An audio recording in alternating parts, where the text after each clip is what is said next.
other than my brain is slow. But Kick the tires and light the fires. Let us go rampant and make glory for our bard Silence to go ahead and sing our accolades. Well, I've got a fancy new instrument, so that won't be hard. Oh, Yes. yeah. And just remember, you can always wind that clock and we can be the fuck out of here. Worst comes to worst. Yeah. I mean, it is pretty much that's what it is to say, get the fuck out of Dodge.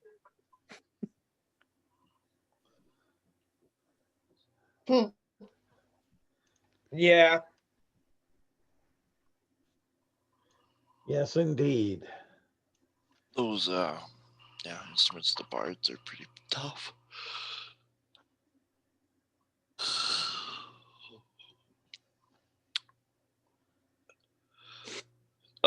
Anyone else got anything else to share yet? Ryan, Oh, really? you're done. Just, it's depressing that there's no snow. No, Oh, you should come here. I'm good to go. We got a taste of it this morning, but it stopped. No snow. What was it, last week? Like we got like 16 inches over like in 24 hours. We got you'll have to 80 vote. degrees last week. It was hot. I know. Yeah. But at least Still today. at least the people with snowmobiles won't complain this year. No snow. Well, they might up our way. It's supposed to get back up almost 60 here in the middle of the week. Ooh. That'd take whatever snow, even up in our higher elevations, and knock it out. Yeah. No snow. I fucking hate people with snow machines. Are we talking snow blowers or like No, like snowmobile. snowmobile? Okay. Why? Because if you don't fucking live on like a farm or an acreage, you don't fucking need one. Fair enough. If you live in the city and you gotta fucking load your snow machine up into a truck or a trailer to take it riding, you don't need it. Okay, fair enough. If you're loading it onto something, you don't need it. Yeah. Yeah. Like you live on a farm or an acreage, you go outside, you get on it, you can ride on. Because let's put it this way: if you got to load it up onto a truck or a trailer, you're riding it on someone's fucking property. You're trespassing. I mean, it could be, like you could have permission. I mean, I'm sure. Oh yeah, you could, but I guarantee you, people aren't stopping to ask for permission. Because it's not like because snowmobiling isn't like you just go in a circle, right? Yeah, you're going Like, somewhere. I mean, like fucking, they go like they'll do 100 miles in a day. So all they're doing, they're going off multiple properties. Oh yeah, like they're trespassing. They're either on some farmer's land or on federal land. Well, hard to trespass on federal properties, at least in New York. Well, thing is, but, no snow machines. But the area up here in upstate New York, they have clubs in designated areas, and you can do 100 miles in a day easy on those. As far as that, and you go through 2 or 3 counties in certain areas, and many towns, and a lot of the towns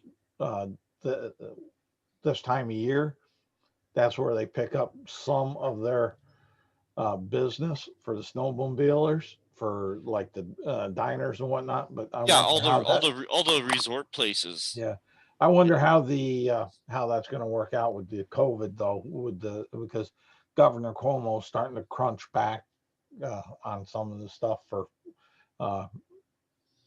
small mom and pops eateries and such.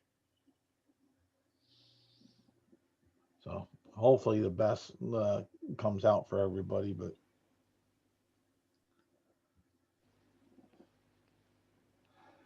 Yeah, but people don't like my opinion on it. So, they don't That's all care about much for political mine a will. lot of times. Here in Kentucky, there's no political will for anything. We're just No. like, fuck, let them die. Yeah. no, and all that I keep on saying to people is like, let's supply this fucking survival of the fittest to businesses. Sure. If your business shuts down or you lose your home or your job because of a 3-week shutdown, that's your fucking problem. That's your Yeah. financial fucking weakness.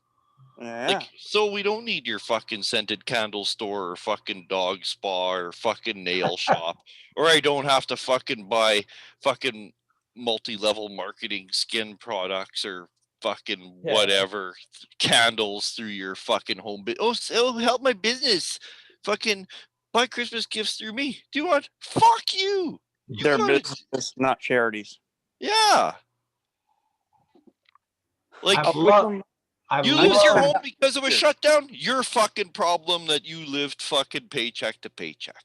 I love the aspect that our group, one being somewhat global, where each of us are somewhat located, and with the diversity of opinions and outlooks, that at least we can still enjoy each other, appreciate each other, and allow each other to have their opinions without trying to run them over, shoot them down dead, or beat them senseless.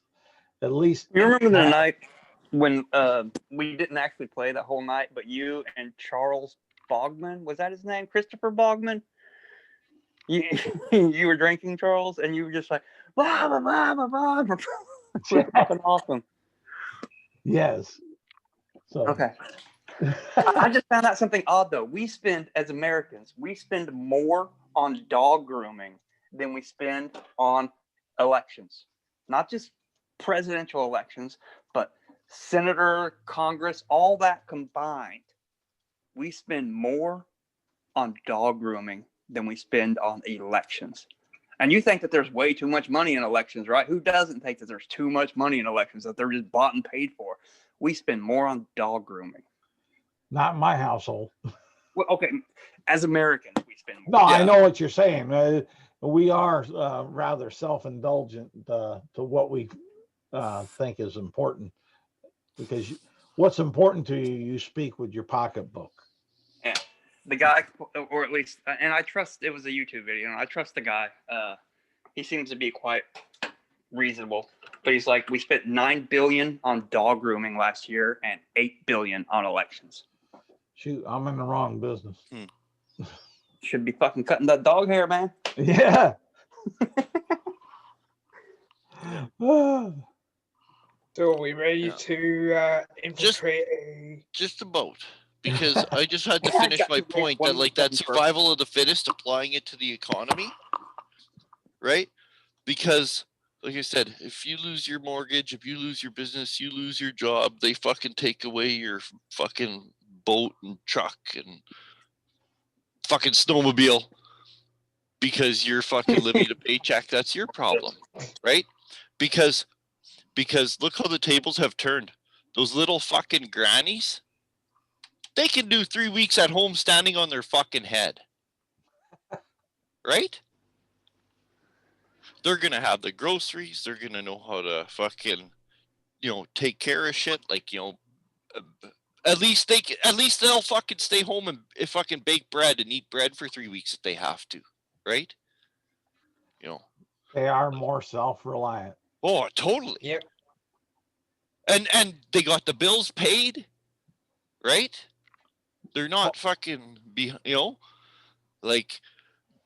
No, I can't handle it when people are like, oh, just let it fucking run through and herd immunity and all that shit. It's like, fuck that, man. Let's just fucking reset the economy. If your business can't survive a 3-week shutdown, we don't fucking need it.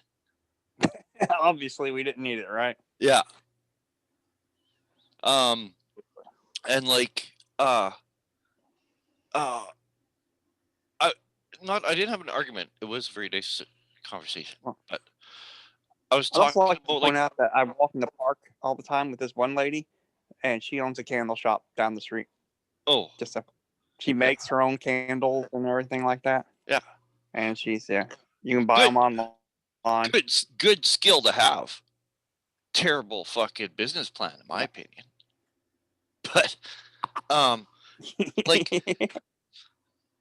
But like people like you see all the stuff now about like Christmas stuff like that, shop local and save the local businesses, do all your local shopping local.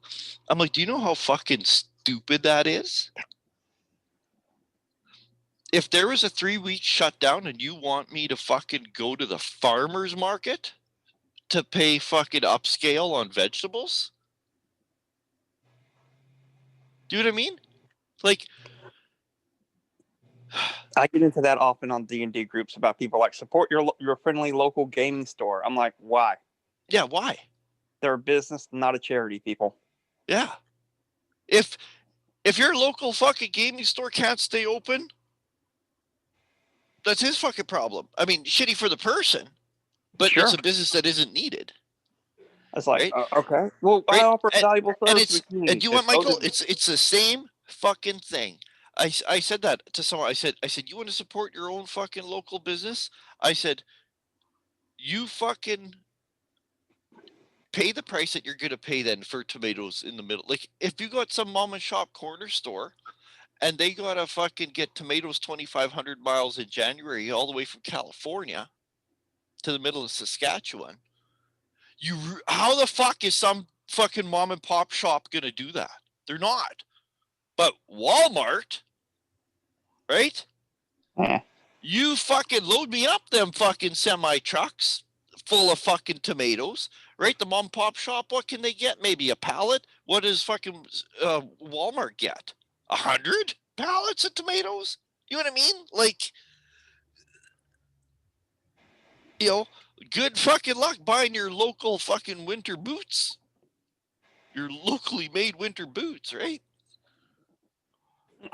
Like, good luck getting your locally made new tires for your car. And then you're going to buy them at a mom and pop shop? Okay. Well, you know automatically, right? Like I said, look, like, carrots, like, oh, shop local. Okay, first of all, you want me to go to a farmer's market where everything's, of course, face to face exposed, blah, blah, blah, and then pay their fucking farmer's market prices for carrots? Now you want them to be the only fucking people distributing carrots, and they got to get them from. Do you know what I mean? Like, that fucking chain of supply is something that a mom and pop shop can't duplicate. That's what makes Walmart and shit essential businesses. Right? Supply chain. That's the fact they sell food. Right, Anybody but sell but food but is but, essential, but that's what I mean though. It's their supply chain. Yeah. Right? Because there's a lot of places that sell food, but not a lot of places have fucking supply chains like Walmart or in Canada, Superstore, which is just like the Loblaws. Do you have Walmart in Canada? Oh yeah. Do you have Walmarts in Scotland? I think it's paired with Asda, actually. Astor? Asda, yes. It's similar I to think Walmart. It's like the English version of, UK version of it. I think I've seen one, but not a lot. Well, there is one paired with Asda at Fort Kinnaird, at least a bit over Fort Kinnaird. Yeah, I got a Walmart Supercenter like a mile away. Yeah, ditto. Like literally a mile. Yeah. Well, yeah, and that's same here. Like it's like 1.6 kilometers, like a mile. Shoot, the nearest Walmart for me is 40 miles. I was gonna say 40 miles. Yeah. Move out of sticks. My chain of custody for my food supply is my backyard. Yeah. And now, can I tell you something? My parents owned grocery stores my whole life. We owned, well, before I was born, till like after I was born, we owned a little tiny neighborhood mom and pop shop, like nickel and dime. You go there to get your fucking chocolate bar, and maybe they got like a few shelves with like soup and other type of stuff like that. Just little tiny neighborhood convenience store. And then when I was born, we owned another one. That one had like more groceries and even had a little meat department in it that my dad ran. And then after that, we went to IGA. I don't know if you guys know IGA, but it was like a franchise. Yeah. We Yeah. have them here. Yeah. We had one in Winchester back in the day, my hometown. Yeah, and I'm trying to think who's IGA now, like Save On Foods or something. Like they kind of got absorbed into something else. I don't know who, but we owned IGA, which of course was like a chain, but IGA is almost like a co-op, if you know what I mean, like a cooperative. Like you're more than just a franchisee when you're an IGA, or basically a lot more goes to the business owner. The business owner has a lot more freedoms, and because it's like because it's like International Grocers Association. Yeah, I was going to say, I think maybe that, or I was going to say Independent Grocery Association. It might be independent. They might have changed it. It's one or the other, but yeah, it's akin to a co-op, so they could have the purchase power of a larger. Yeah, basically that's it, right? Your mom and pop shop, but you got the IGA backing you for your purchasing power. Exactly. Now, then when we started getting big box stores, and my dad was a business owner, he's like, I hate them. Like, there's nothing you can do.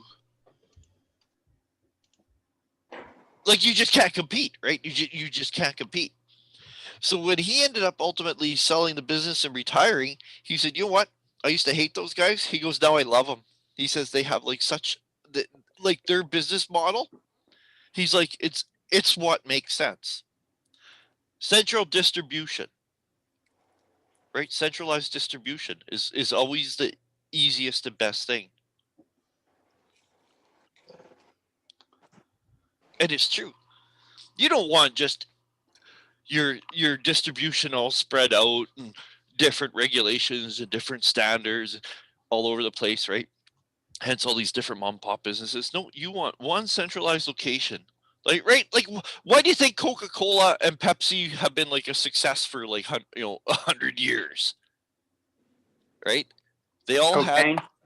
Huh? I was gonna say the same thing there. Well, like they got you addicted to their stuff, and now you can't get off it. You Jones for it. Yeah. Well, and it originally was made from cocaine. The cocaine helped. The cocaine helped, but a lot of it has to do with like nobody had distribution models like they did, right? And they both had different ones, right? Because Coca-Cola was kind of like the whole IGA co-op thing.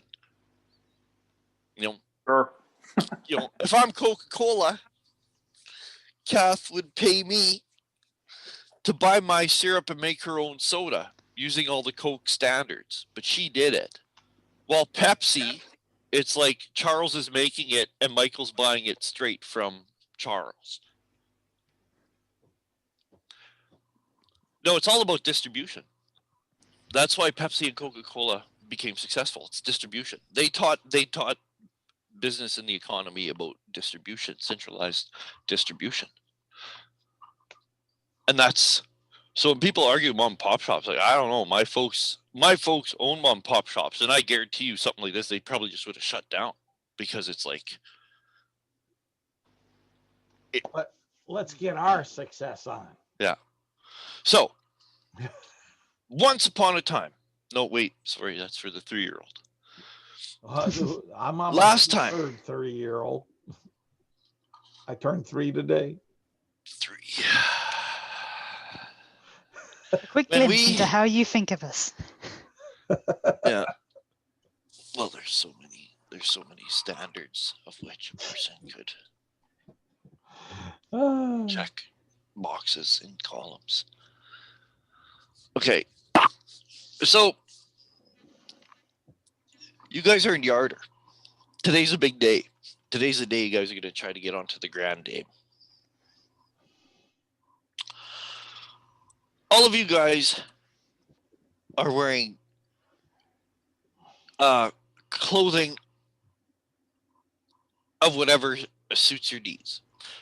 Kath, I know that Silence basically arranged to pay off one of the 3 musicians.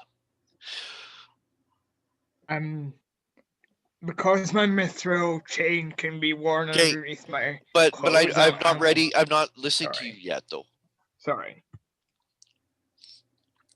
You guys are on the dock. Like I said, it's winter, but it's mild here. We're like anywhere it's cobblestone has all melted. The river, it's not cold enough for the river to freeze here. It's about an hour before dusk, an hour before sunset. So let's call it 5 p.m. You guys are on the docks along the river. It gets dark here. A at crowd is 5:45. amassed, carriages are pulling up, and Kath, you, Silence, are dressed in like a gown with your instrument cleaned and polished, as are you. Hair primed. The hand of Yarder has been willing to help you guys or point you guys in the right direction where to go for things like hairstyles, your makeup. They've helped you with the clothes, the shoes. Everything has been fitted. You guys, a lot of you or a couple of you are like, whoa, this is what it feels like to wear like perfectly fitting clothes. Like it's Kath, you are like close to the boat as they are like kind of screening staff. You were lined up where there's staff and they're like letting the staff on. The staff is just about all aboard ship. There has been like almost like 40 people for rowing. There's been like a bunch of people for kitchen and serving. Then they let on like the ones that work in the casino, the dealers, and of course the courtesans and courtiers. That also. You mean hookers?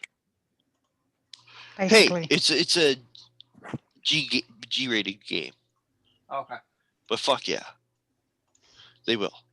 They'll do ya. And and they bring the party, right? Right. Yeah. And they're loaded on, and soon it's coming up, and you're getting a little bit nervous because you're kind of like with the other 2 musicians. You guys have kind of had small chat to kind of get to know. The other 2 are just humans. Nothing exotic like you with your hairdo and horns. And you guys are waiting your turn to be screened by the captain of the ship, who pretty much has a little chat with everybody as they come up. And there's like other sailors and stuff asking questions, stuff like this. Things are quite busy. People who are like gonna be guests have already started to gather on the wharf, not right near you, but you can see that they're kind of gathering. There are carriages showing up, and in fact, a carriage shows up,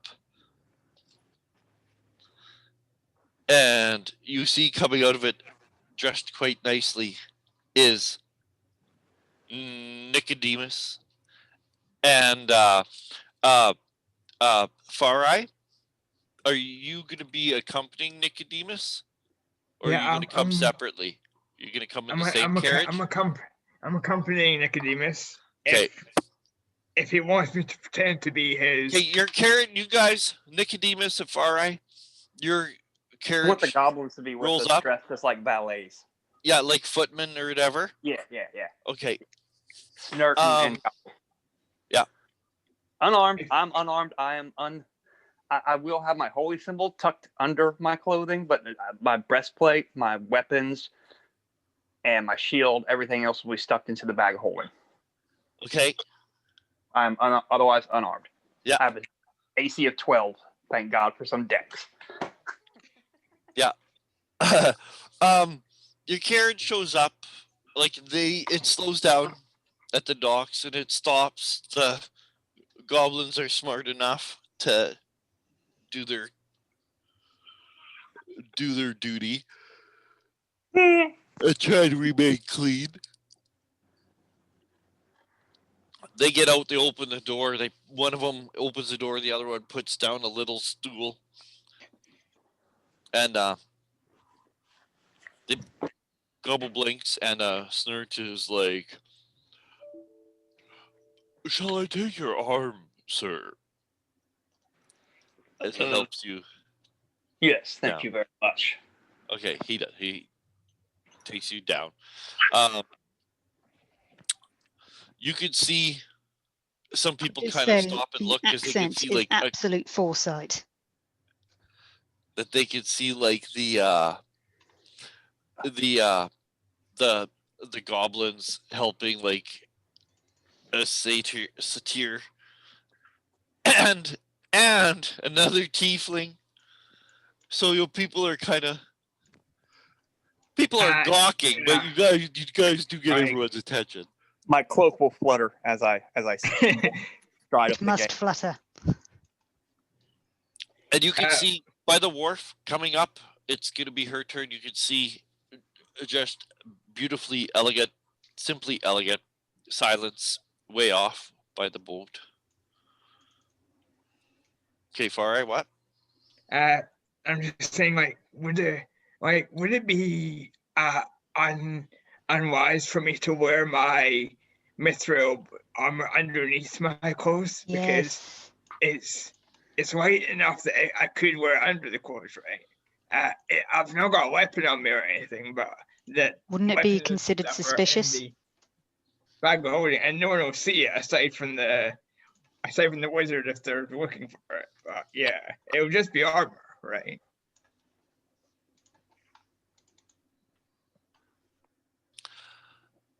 Well, they do have heard that it's a definite like no weapons, no armor thing. So I mean, if there's any sort of Okay, I will. if there's any sort of like people like looking around, like I don't know, like pat down or anything, I mean, it will then become obvious, right? Yep.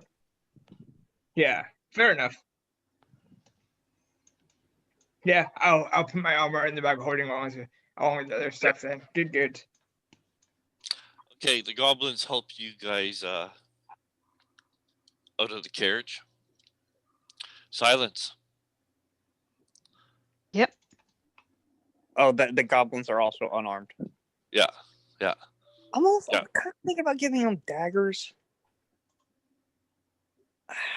No, okay, no daggers. You're kind of like looking around, watching Nicodemus, and you're kind of jarred out of your reverie by, "I've never seen you before." And you turn, you realize it's your turn. There's no one else ahead of you. Standing before you is only this tall, muscular, middle-aged man, short haircut, very proper haircut. But you can tell by his facial features and his eyes that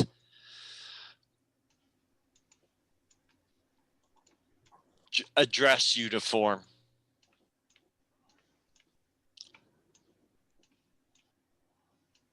Okay. Isn't his Okay. customary work attire. He looks hard. He looks like a real hard ass. All right. And he is wearing, like I said, these uniforms that are almost military kind of bellhop. But his is like the fanciest with some braiding on it. And he's looking at you with a little bit of a squinty eye, and he says, I haven't seen you here before. Yeah, And late he's minute looking you replacement, up. I'm afraid. Looking you up. He says, and he looks at kind of the other two, and he's like, where's, I don't know, where's Starla?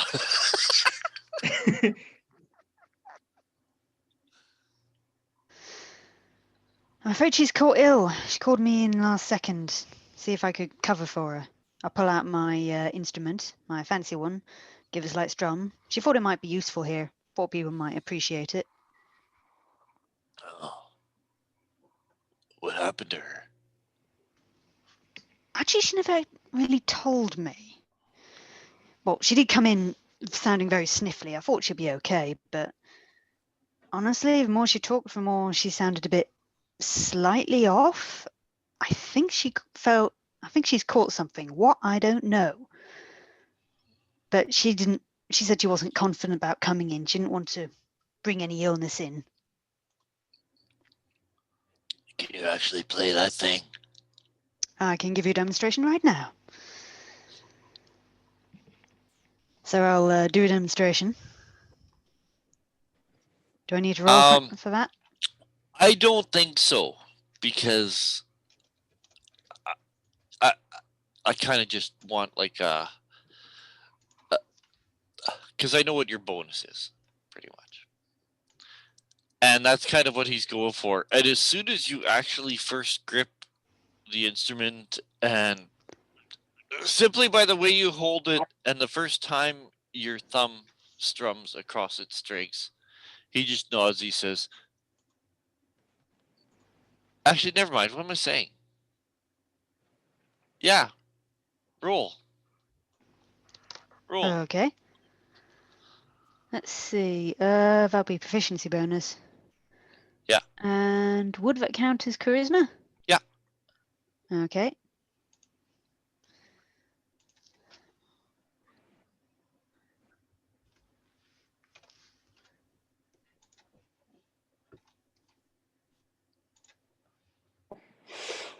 Okay, not bad. 14. Could have been better. Could have been better.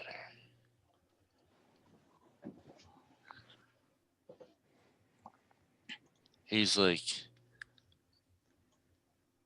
you're not from around here. No, dropped in recently to see her. Traveling around the place. Did not expect to come here this evening, but she needed someone to cover for her, and I felt sorry for her. I mean, it's not good if you're ill and you do a performance. You can never do your best, and it looks bad on your employer.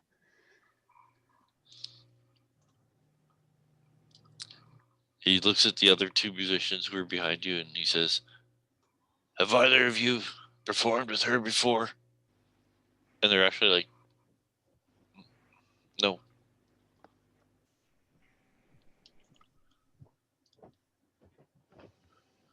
And he takes like a step back, and he looks you up and down real thoroughly. In fact, he even steps off to the side to get a different angle on you. And he looks at you and he says, I twirl a bit and I say, is this all right? It was a bit of a rush to get all this together. I hope it's all right. you're not carrying anything in there. You shouldn't be, he says. I thought musicians were only supposed to carry instruments. Why, is there something else we need to carry in? She didn't tell me if we needed anything else. You don't have any weapons, do you? Oh, weapons. No. She told me about that. Only got the instrument. I like that. What was I supposed to bring anything else? That's fucking good. It's good. Roll either a persuasion, charisma persuasion. I suppose persuasion if you don't have weapons, and a deception if you do. Okay, I've got performance, perception, deception. So that all covers it. Yeah. That's charisma again. Would that be jack of all trades or proficiency bonus? Proficiency. Proficiency. Okay. Actually, 13.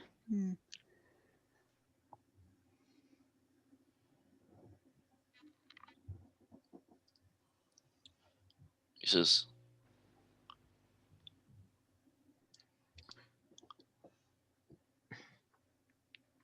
"Pow!" He shouts over his shoulder. Pow!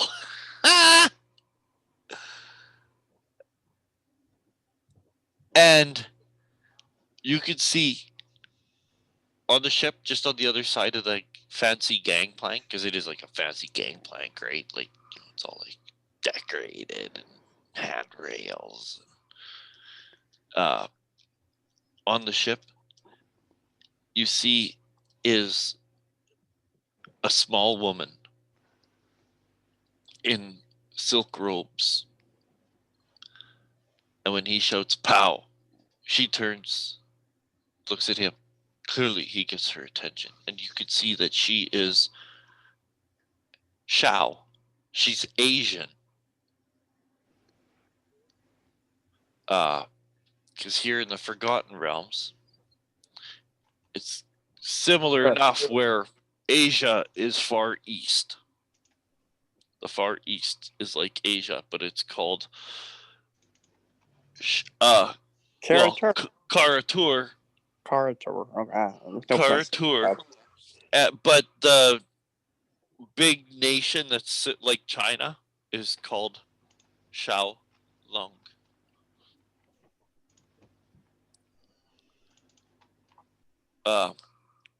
And Lung is dragon. I don't know what Shao means, but she's Asian. Okay. And when he calls her name, she comes down the gangplank, almost like she's on roller skates, because you can't even see her feet because of her silk robes with serpents upon them. Michael and Farai, you guys could see that, like, Silence has been questioned, and you too far for you to hear what's going on until you hear the man shout, and you see that he's called for this woman who is on their way approaching them. So you guys are like off the carriage doors closed. The carriage is moving to get out of the way for the traffic that is showing up. There's already a crowd accumulating. You can see that in that crowd that there are a couple servants walking with trays of drinks, and people are just milling around and don't mind if I do. Sitting and waiting for their time to board. I will take a drink, and I feel like I should intervene in her questioning, and I'll take a drink, and I will be like, "Excuse me for a minute," and I'll walk over there and accost the guy and be like, "Hello, sir. I was wondering how much longer till we board." Who are you asking? Just another the dude partier? Who's questioning. No, the dude who was questioning. The captain. You walk right up to the captain? Yeah. And ask? Yeah. Okay. I want to take his attention. So that's what you're going to do. So you just head straight. You're going to walk right up to the captain. Okay. Far Eye, what are you doing? I'm just waiting. Okay, so you're milling about the crowd. Nicodemus says, "I'll be right back," and he like splits right off. It goes heading towards the captain and the boat. Okay, and where's Garl? Garl, before heading on down to the dock there, he cast non-detection on himself, and then after that he cast disguise self to look like a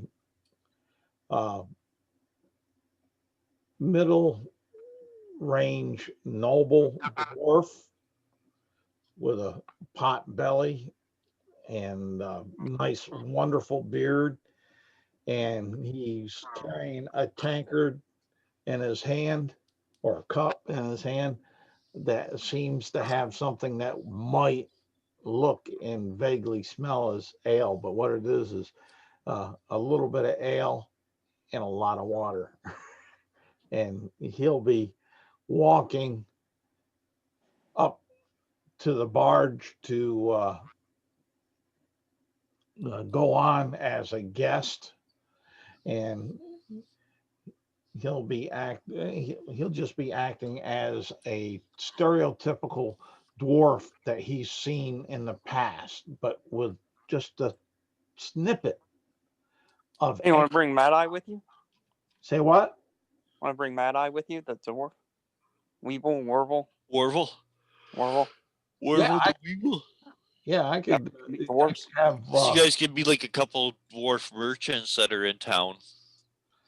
and try to get on to maybe increase our profit margin Mhm. with the monies that we have gained through the Merchants Guild.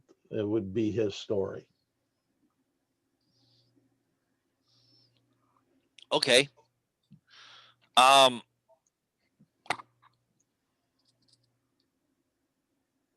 Not long after, like another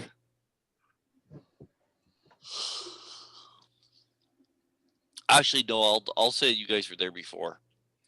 I'll say you and Warvel had just been like kind of mingling in the crowd when you guys see Nicodemus and Far Eye appear.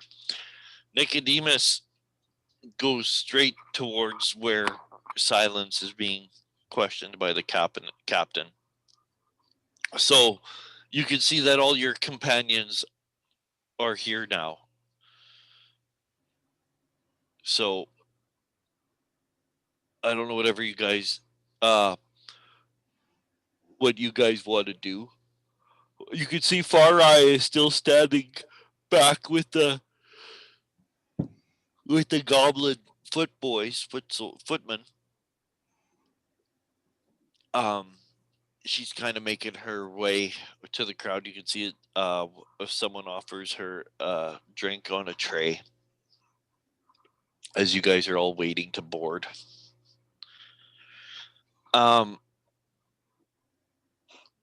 Nicodemus. Yo. And Silence, you see Nicodemus come straight up, and Nicodemus says to the captain,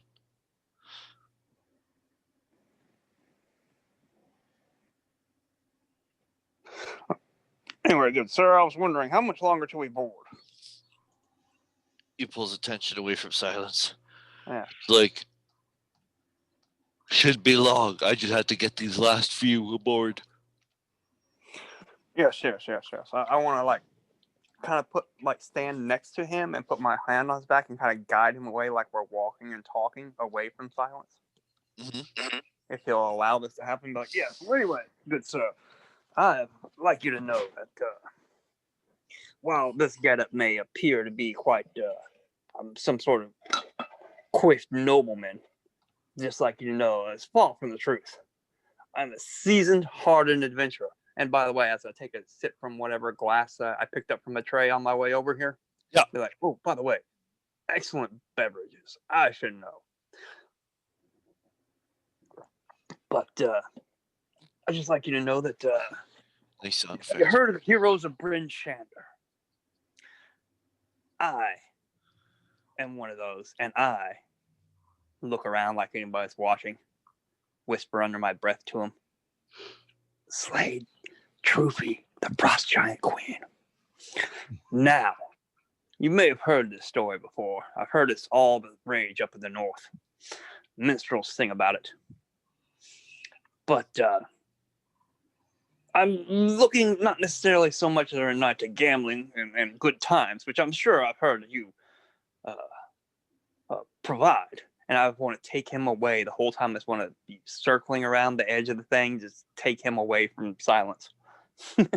But I hear that there's contacts to be made for a man of means who can get things accomplished, especially with all these giant things going on these days. And since I have slayed the frost giant Queen Droopy, And right then, someone may be interested in knowing of my skills. little 4'11" Asian lady says, "What you want?" How come if I did a French accent, it wouldn't be racist? But but that's her attitude. What you want? She totally just, "What you want?" And the captain is kind of like, "Whoa," because you just come in and just pull him away.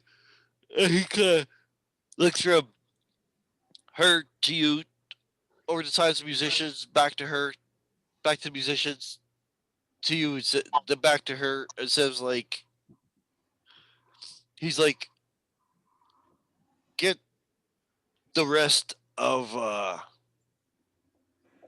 them."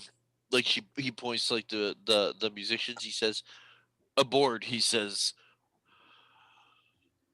"Our I have something that this uh what would he call you? Not a customer, not a client, guest Yes. has an issue that he wants to discuss with me." So she just, "Oh, okay," and then silence.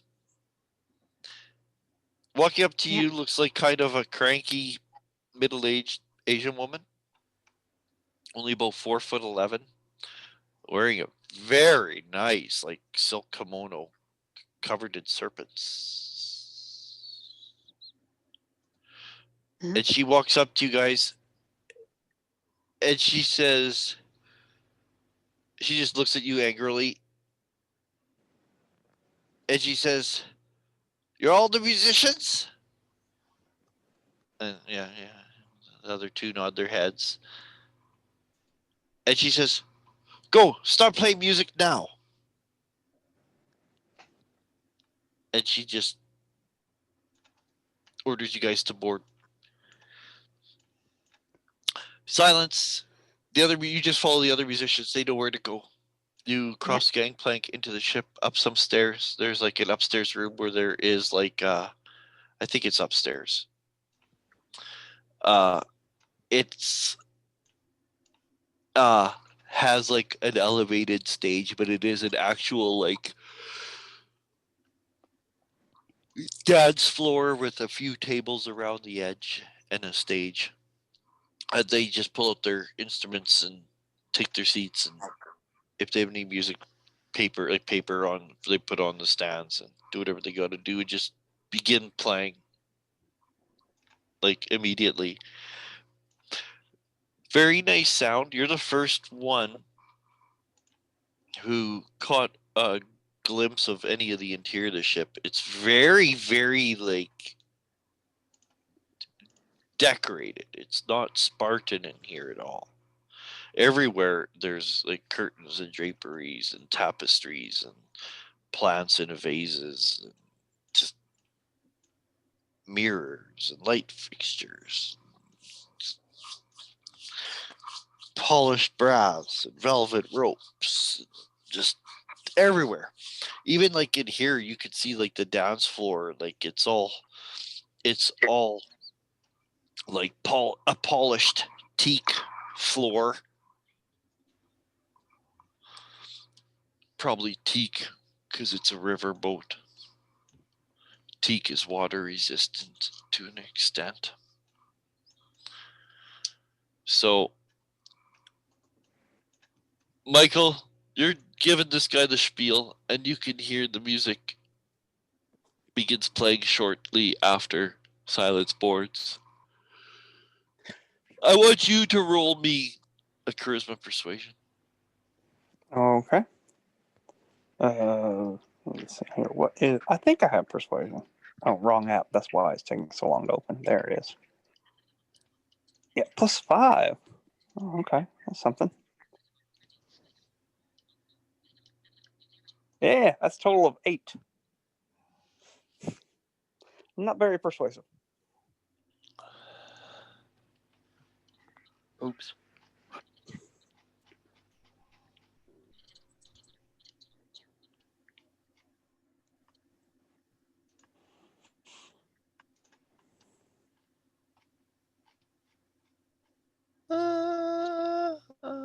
I'm just,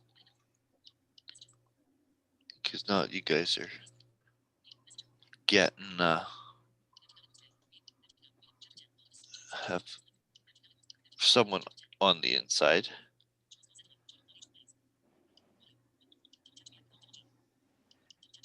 Oy, oy, oy.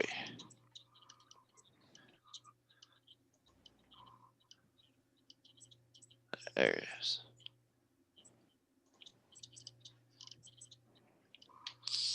Okay. I just posted the player map in the messenger group. All right. So if you want to post it, it's not hugely important as normal, but it's there.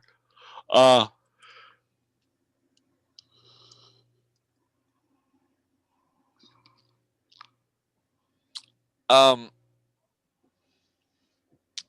so he looks like at first he's polite.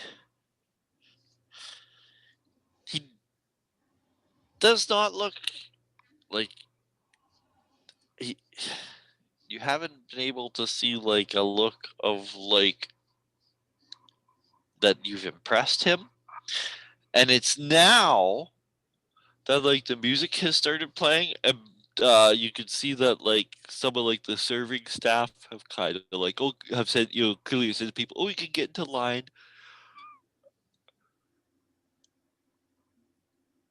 And even far eye, you could hear the talk to the other guests, like, oh, we can line up now to board, right? So you start doing that. You can see Nicodemus is still there talking to the captain. Music has begun drifting. Garl and Warfel also make your way up towards the gangplank. Pow is letting some customers on.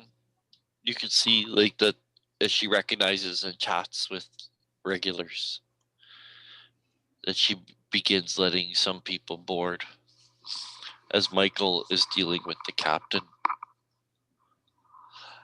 And there's a point where he goes from like he's not impressed to he's actually kind of looking a bit impatient. Michael. Well, Nicodemus. sorry, sir. I'm sure you have stuff to do, but just in case anybody you hear of anything, send them my way, and I'll drop my hand away from them. Have a good day, sir. If I notice he's not buying it at the moment, at least he'll remember and be like, "Oh, okay.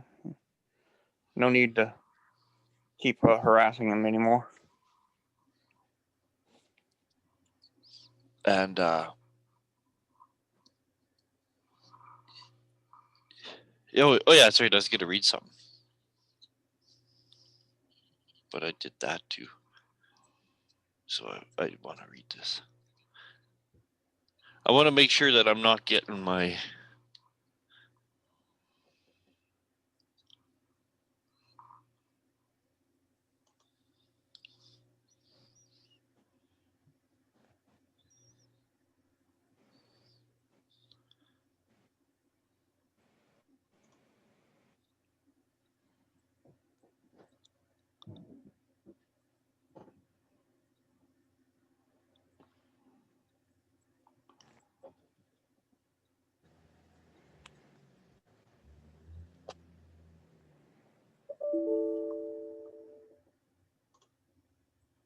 Okay.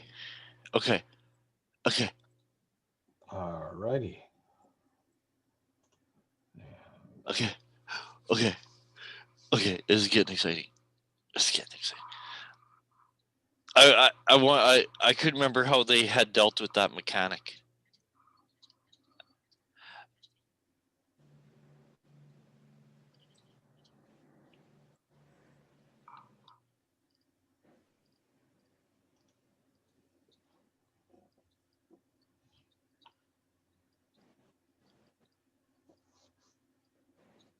Where is he?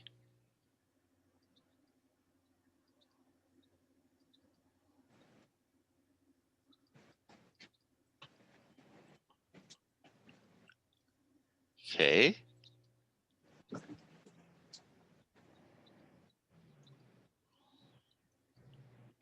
There he is.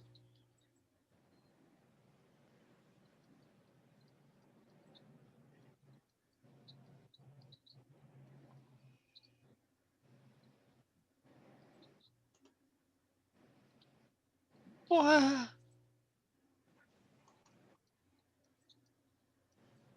That's kind of bullshitty. In what way bullshitty? Well, they make it sound like it's hard. Insight's wisdom, right? Yeah. Because they're like, ooh, you have to pass this guy's insight. So I'm like, ooh. And then it's like, okay, well, he's not proficient. Ah, And like, Easy pickings then.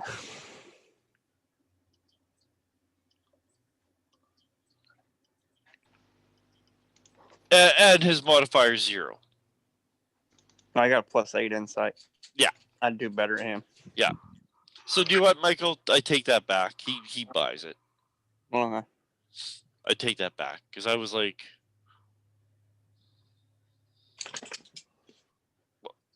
well, not necessarily. I guess I can roll. what, doggy?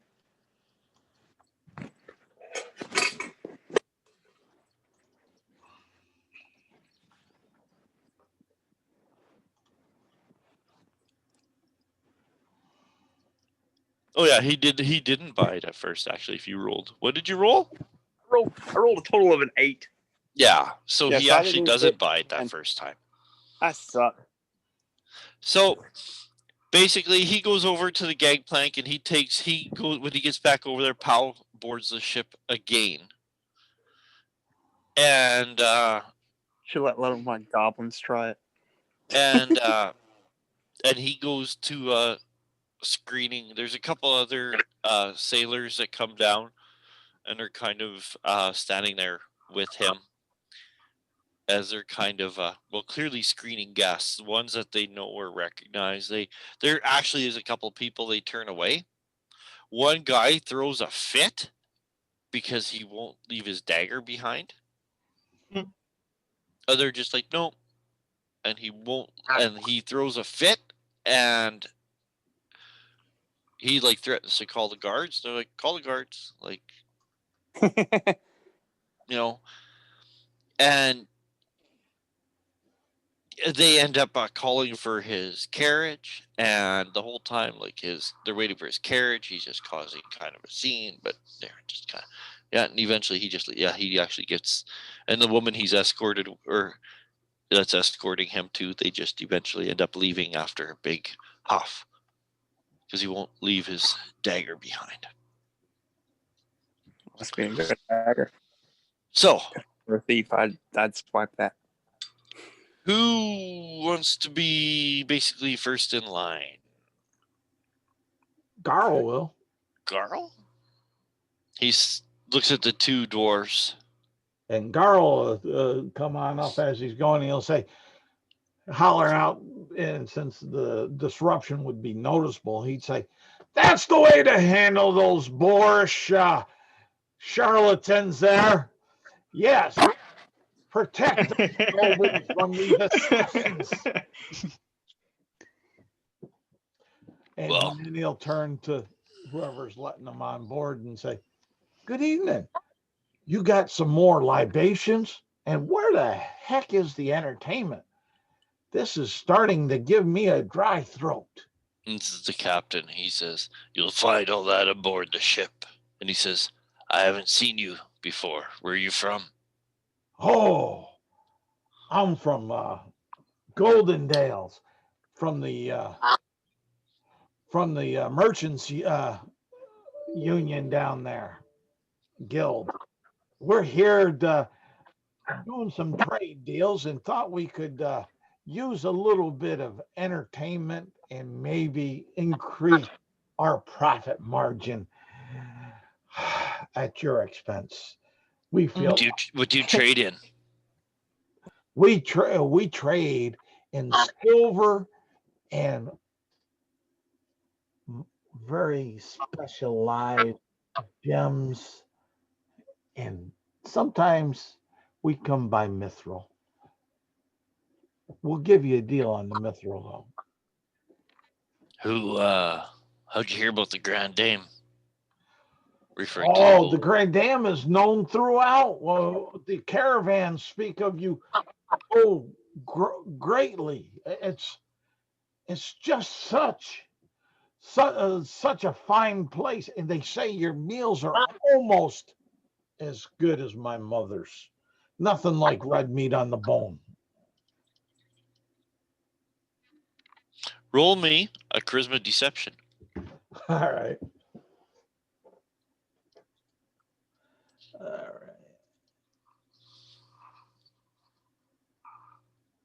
That Yeah, I have a charisma of 10, so if I have to say much, I might pull this up. that's a 14. He looks at Warvel.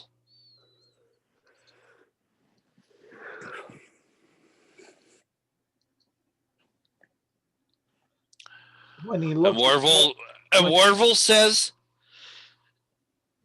in a very thick dwarven accent, he says, "Yarn be true." He says, "We come from the keep of the two fathers. It's been a long time since we've been above ground. I haven't seen this much light in a long time there for sure. We've traveled a long way." And yeah, Warvel's got no problem lying his way aboard. The dwarves get aboard. All right, as we get aboard, Darrell will start looking for a good place to set up as an observation post and a dark. There are stairs that go up. You can see if you have the map. There's like upper decks. When you walk through the casino is lavish. There's already people gaming. Pow is at the door, kind of from the deck to the casino. You can see that she has, well, it's clearly a bag of holding. Yeah. And she's cashing. People are cashing gold for the tokens, for the golden goose chips. People are gambling with the golden goose chips. They're trading. She's doing all the cashing of chips and such. They're in different colors. It's not just that one color of gold goose. They're in the different colors, different denominations of. But that's it. She's the chip window or whatever. Yep. And she just goes around talking to people, and everybody seems to know everybody pretty well. Like, it's mostly regulars.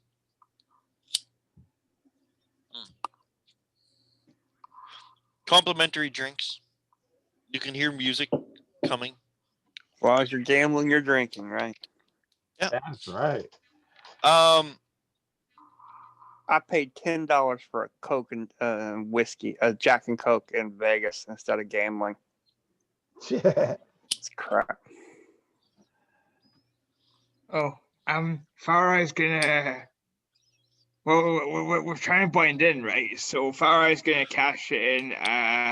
Farah's got to get on the boat. Oh yeah, she does, doesn't she? Yeah, she's gonna. Well, is she next? Like, sure.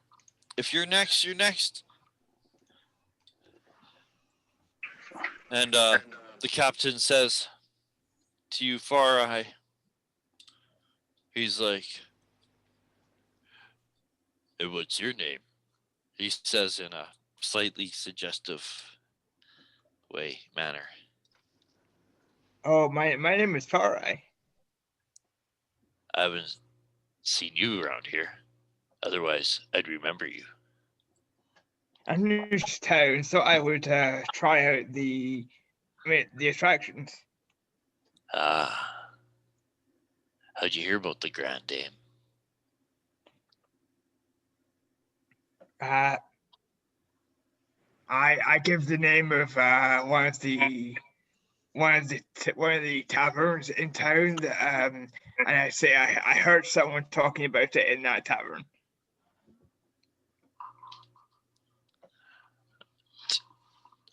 What brings you to Yarder? Just passing through. I'm a bit of an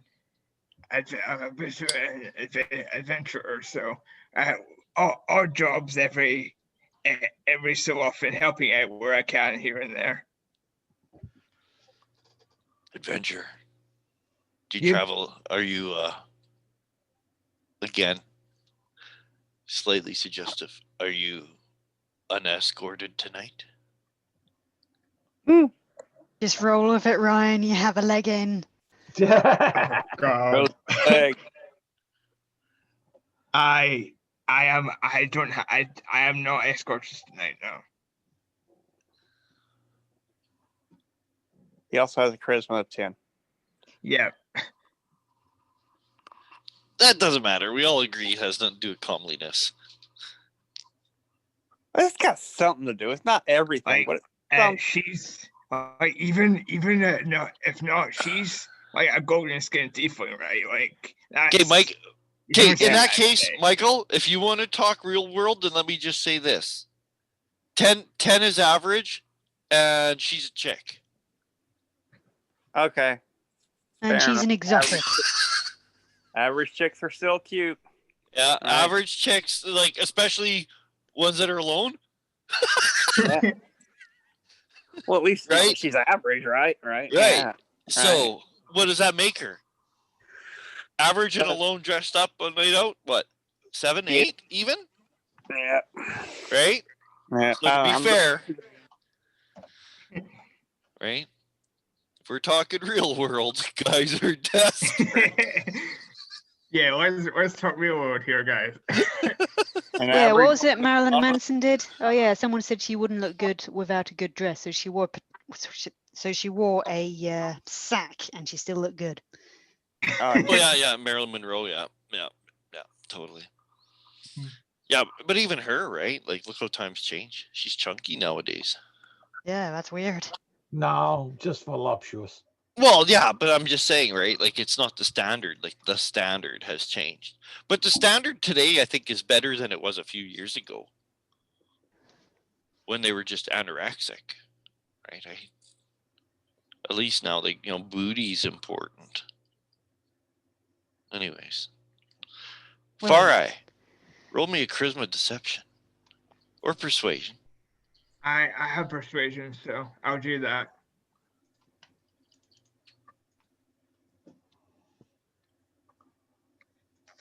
Level 9, so +4. Let's see. 0.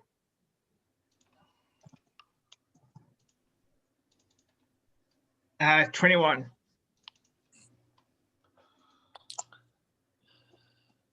Maybe I'll see you aboard as he lets you onto the boat. Watching you go. Thank you very much, sir.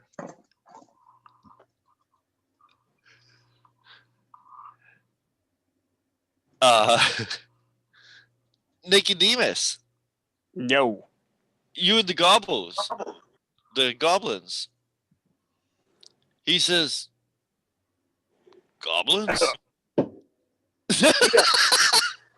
I happen to have picked these people up along my travels. You know how giants sometimes use these wretched creatures as shock troops? Well, after dispatching a few of the giants, I took them into my own custody, and I'm quite fond of them. They're quite handy and helpful. And after the treatment due to the giants, they appreciate a more humane touch. But I fear I must have bored you before with my exploits. So I will no longer tarry here anymore telling you about all the giants I've killed. Eh? Sure, you've got some good war stories yourself, eh? And just kind of get a more of a friendly banter to see if I can get him more on my side instead of like, God. Sure, you've got quite a bit of war stories yourself to tell. He says, "You're an adventurer, Obviously. and Until you we took travel our with goblins, Huh? and you travel with goblins. Yeah. Very good. Is this one of those things where you dress up like everyone else just so you can get in the front door?" Well, No, I'm just joking. Pat you on the back. Welcome aboard. kind of, yes.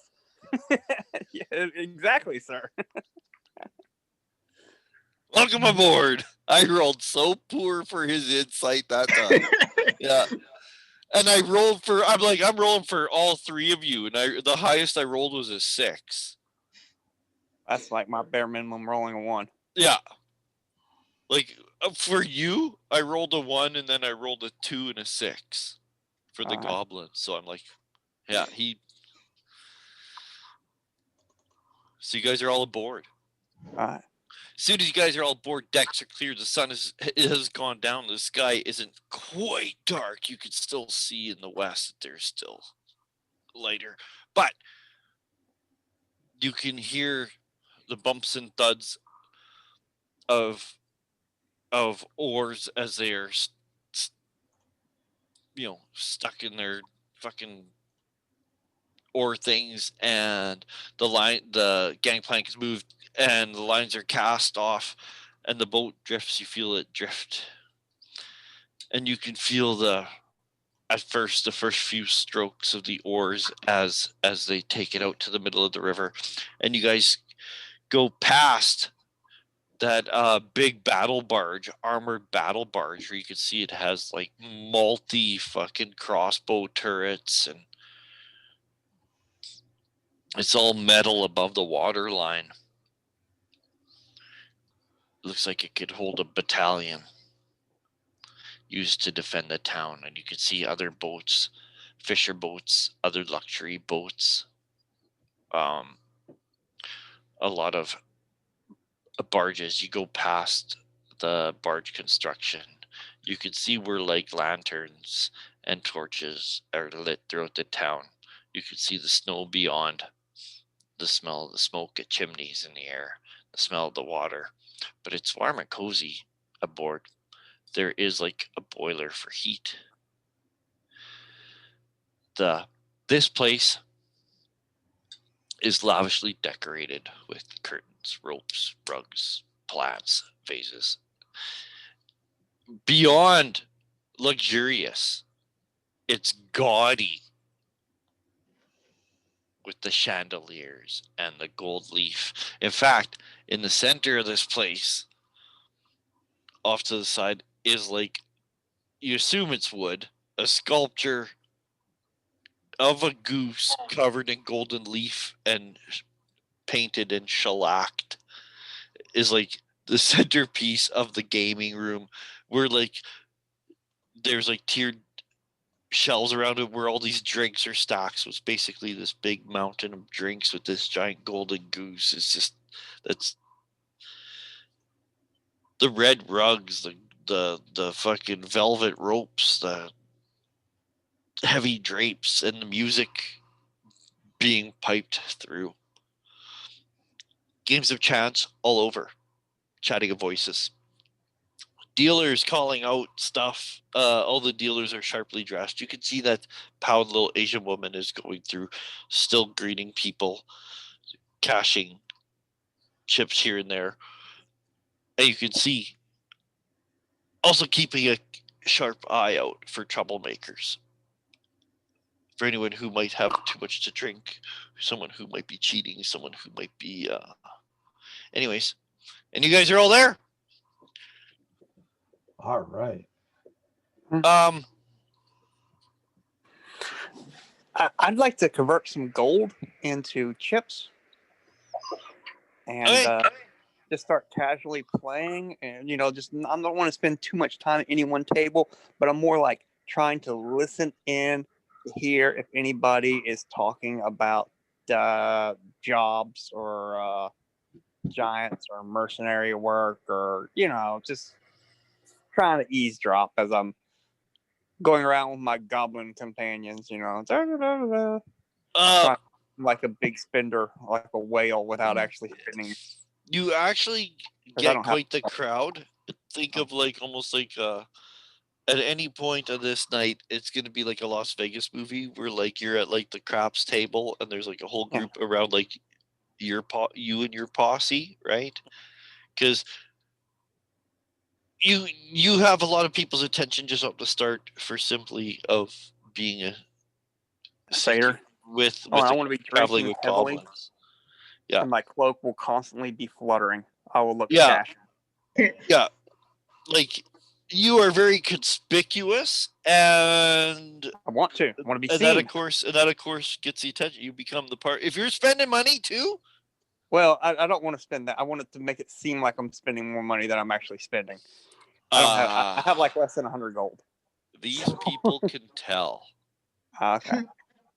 Well, I'm sure the employees can. But You can see Yeah. that there is money. If those chips represent money, there's a Yeah. lot of money moving around. Well, I'm gonna cash in 25 gold and get chips for it, and then I'm gonna go around and play some games. Okay, you go over to Pao Ming, and you're like quite a bit taller than her. And you give her the money, and she will cash you out, give you chips. It's your gold goes into the bag of holding. Chips come out of the bag of holding, and she'll Okay. give you chips. Garl would. Would you like to play a dice game?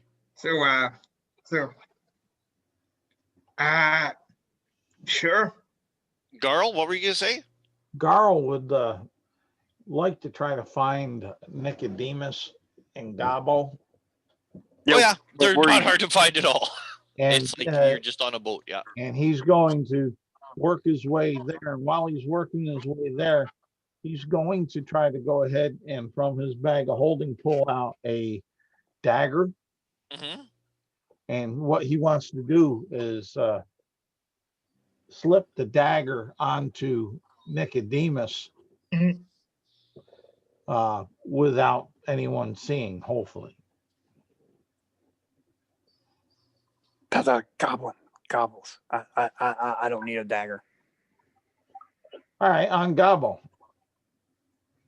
That is, I know how to make that twist. I'll try to slide it on to Gobbo, and at the same time, he'll whisper to Gobbo, "Protect my priest." He gives you his Boy Scout salute. And like that. If you do, you want me to do a sleight of hand or something, or you gonna say it's easy enough to do? What's up? I don't even know because Gobble is like can cooperate enough with you, and even the fact that you guys are both small. You can just do it behind me and my cloak. Yeah, like there's too many circumstantial things where you guys would have the advantage to do that. Like Okay. I know you're good at doing it. In my mind, Gobble is a little sneaky too. Yeah, I don't really see there being. All right, I'm good with it. Yeah. I'm just trying to give the flavor, and then Like, because you guys could literally do it like practically under a gaming table or behind like a big vase full of plants. Like, there's so many like I said, there's so much like for as far as like drapes and plants and stairways. Like, it's very nook and cranny full. I just it would not be hard for you guys to be just totally out of sight for a moment. All right. No, it wouldn't be hard at all. And then Garl would give him a wink, and then he'd still disguised as the And it basically ends Or- up because Nicodemus is kind of like the center of attention in a way, that the goblins, because they are playing the role of footmen, almost get pushed off to the side, right? Like they're no longer immediately adjacent. They're kind of like standing along the wall, right? So no one's even paying attention to them as much, and yeah, that'd be too easy. Too easy. after doing that, Garl would try to locate Silence. It was Warble. Warble would be with you, right? Yeah. I'm gonna call War- Warble and be like, "Yo, Warble, I need you to, in like 10 to 20 minutes, when people forget that we've been talking together, I want you to be like, oh my God, it's the defender of Brand Shander, the hero of Brand Shander. This guy slayed Queen Troopy. I want you to make a big deal about it, okay? We'll see what I can do. All right. I trust you. You can talk your way out of anything. Far Eye. Oh, okay, Far Eye. Yeah. You walk up to a dice table, right? Because they called you over, like, hey, hey, man, would you like to play? And blah, blah, blah. And you're like, yeah, okay, sure. Sure. Oh, better yet, never Rules mind. of the game Screw that. are, the rules of the game are, you're going to roll 2d6 on a 2, a 3, a 12. You lose. Okay. On a 7, on an 11, you win. Okay. If you roll a number other than 7 and 11, that becomes your target number. Okay. If you roll you keep rolling till you roll your target number. If you roll your target number, you win. If you roll a 7, you lose. Those are the rules. How much gold would you like to go to bet? All right. Golden goose chips.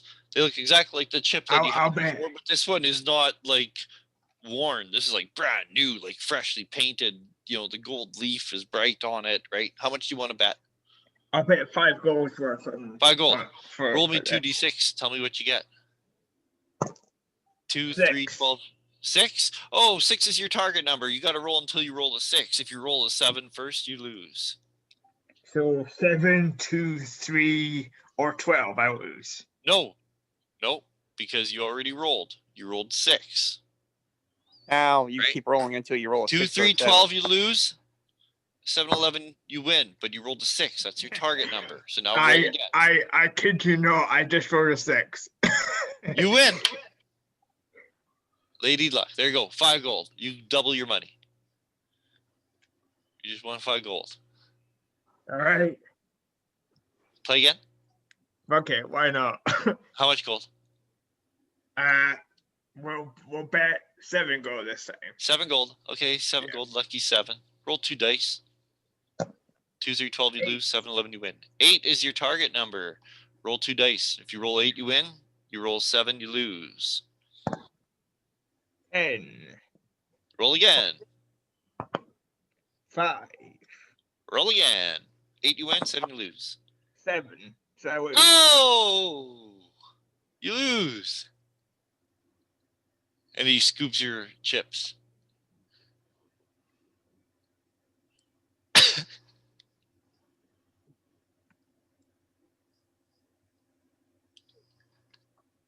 Hello? yeah, just minus 2 gold now, right? So He's in 68. shock. Yeah. Well, that's what I'm wondering. Like, gambling is fun, hey? Want to play again? I'm gonna try a few other games. Okay.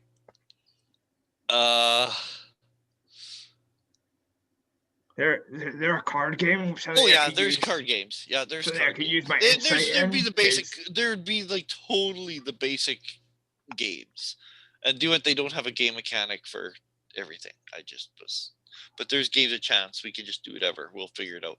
But there are other games of chance. There's card games. There's like a kind of a roulette kind of looking thing, kind of like a Wheel of Fortune type thing. There's like games of chance, all kinds. There are courtesans and courtiers sitting on people's laps or massaging shoulders or holding hands or snuggling and laughing with drinks in their hands. And Silence, I think you're upstairs. I believe so, I yes. don't know Just the playing map away that on my good. instrument. Yeah. And you could see that people slowly trickle into this room. Mostly you could see it's like couples slipping away with a drink and maybe sitting at a table just to have a conversation, right? It's people come up here first to have conversation, but as more people trickle in and the third person joins a table, a party of its own does form up here with people dancing and drinking, and even like canapes and appetizers are being served up here too.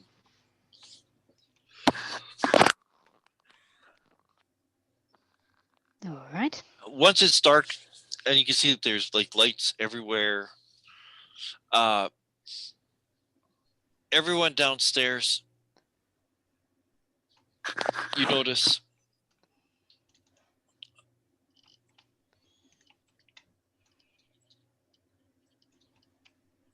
a man, and you can hear he's greeted that is Lord Casper Drilland. I think it's Caspier.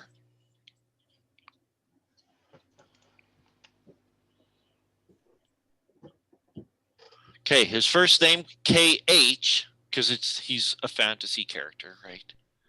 Khasper. Casper. Sounds like Casper, yeah. Yeah, Caspier. Yeah.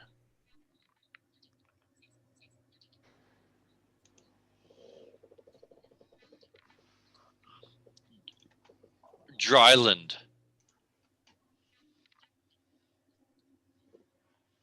All right. Like DRY, literally dry. LUND. Casper Drilland. And he comes out and he is very elegantly dressed. Whatever like the version of a tuxedo would be, like red velvets, like with like the short pants and the stockings of very shiny shoes with very shiny brass buckles on them. Ruffled white sleeves of his shirt are sticking out of the sleeves of his jacket, which is not so military looking, but more like a smoking jacket. And it doesn't have buttons. It's just folded over and then wrapped around with a very fancy sash, like a golden sash. And he has like a mustache and a short trimmed beard, round face, round head, kind of round belly. And again, looks like he's middle aged. Dark hair and beard. He might even dye his hair because it's very black.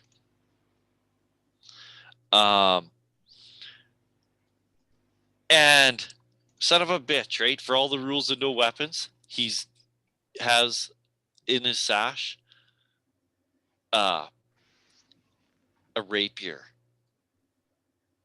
How did in, he get aboard? And they're like, "Oh, that's Casper Dryland. He's the owner of the boat. That's That the guy explains it. who runs the place." And he has this like very nice this rapier in like a silver sheath, and it's all like an embossed fucking high polished silver sheath, and the hilt of the rapier looks like a bejeweled octopus. Speaking of which, perched upon this man's shoulder, like where you would expect a parrot if he were a pirate, you actually see is like a hand-sized octopus perched on the man's shoulder. And it is alive. You can see its tentacles move as it's like gripped onto the man's collar. And he comes out and he's like, oh, just talking to guests. Everyone's like, oh, Casper. And he's like, oh, having a good time, dear. And he's like shaking and kissing hands. And, oh, let me get you a drink, please. And he's, and he's like, oh, Gareth, so nice to see you. And he's here. It's here. Here's for that bet we made last time. You and your insights. I swear. And he pulls out like out of a pouch like a handful of chips. Gives him like a guy a handful of chips and oh, good man.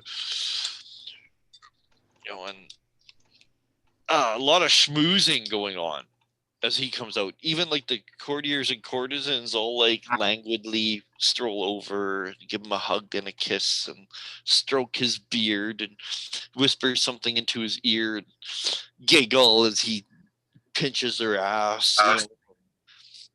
He's just making his way through the crowd. When Garl sees him, he'll come on up to him since he's a lord and he's pretending to be a lower caste lord working for the Merchants Guild. He'll go up and he'll go through the protocol of introducing himself and such. But when he does it, he'll do it in Draconic.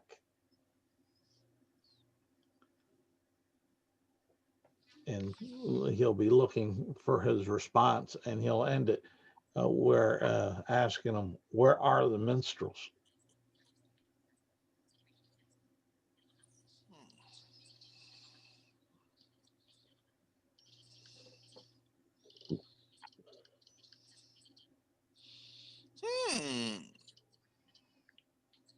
Let me see.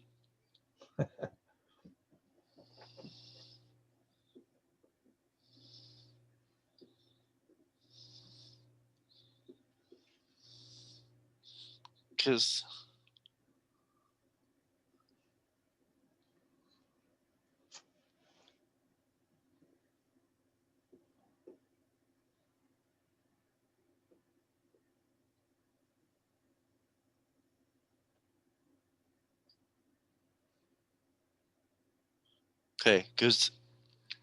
they actually have what languages he speaks, so.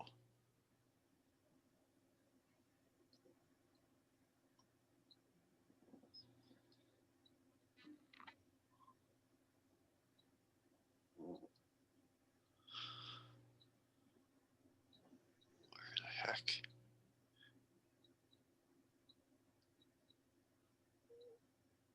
Oh, no. He says, oh, I'm very sorry, my good man. I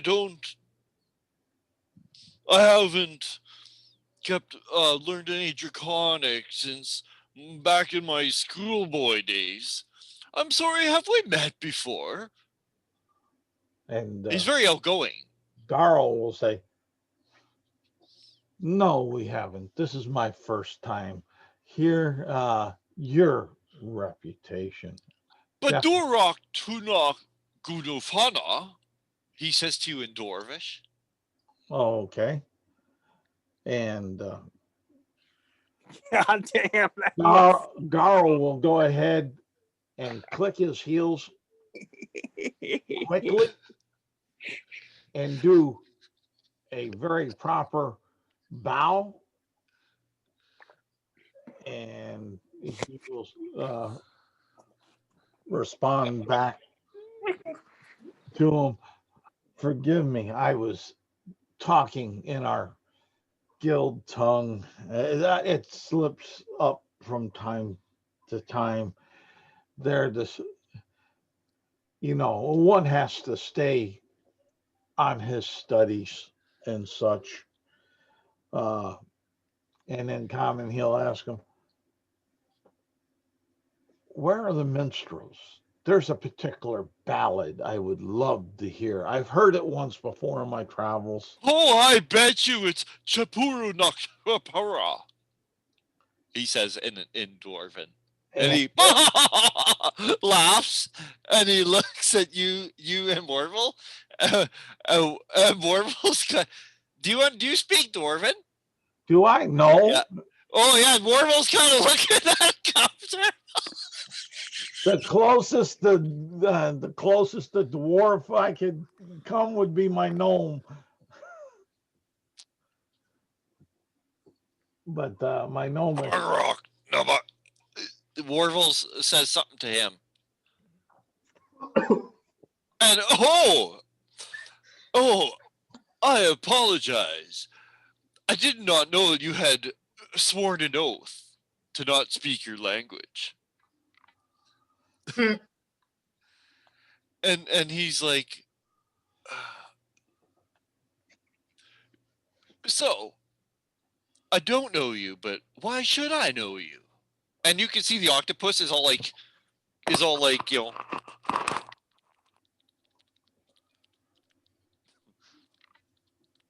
well, Garo would say, maybe we can do some trade relations and build my guild stronger within your realm of influence.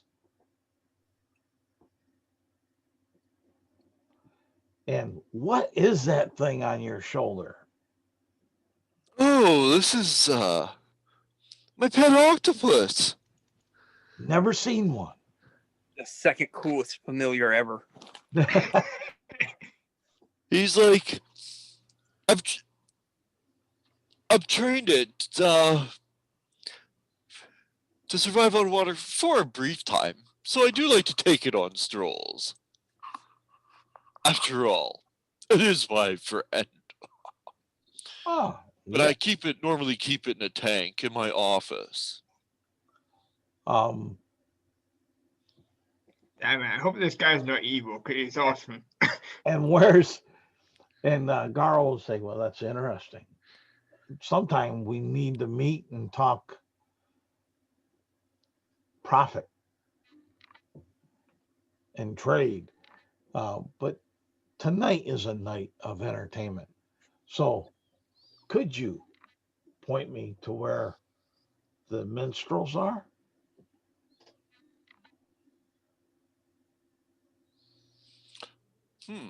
What kind of business are you into?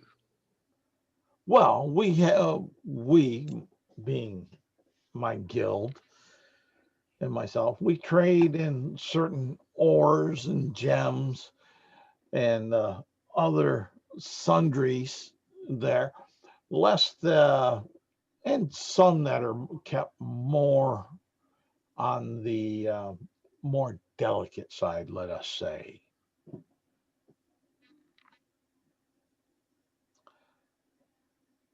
There are those of our class that doesn't always want their business known in public.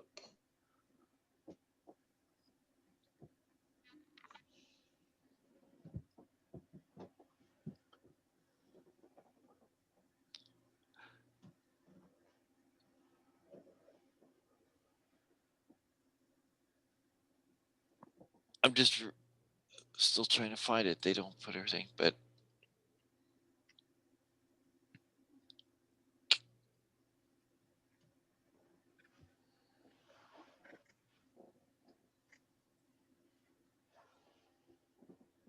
there's a nice big dining room. Yeah. Where a lot of people.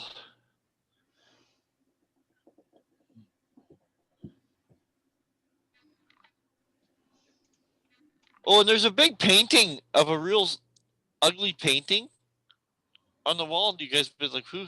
Well, and it's like this guy. There's like he's a painting of himself hanging up in the casino, and everything's like I said, Oh. luxurious to the point of gaudy. Trump. Darian Gray is what hit my head. Mm, But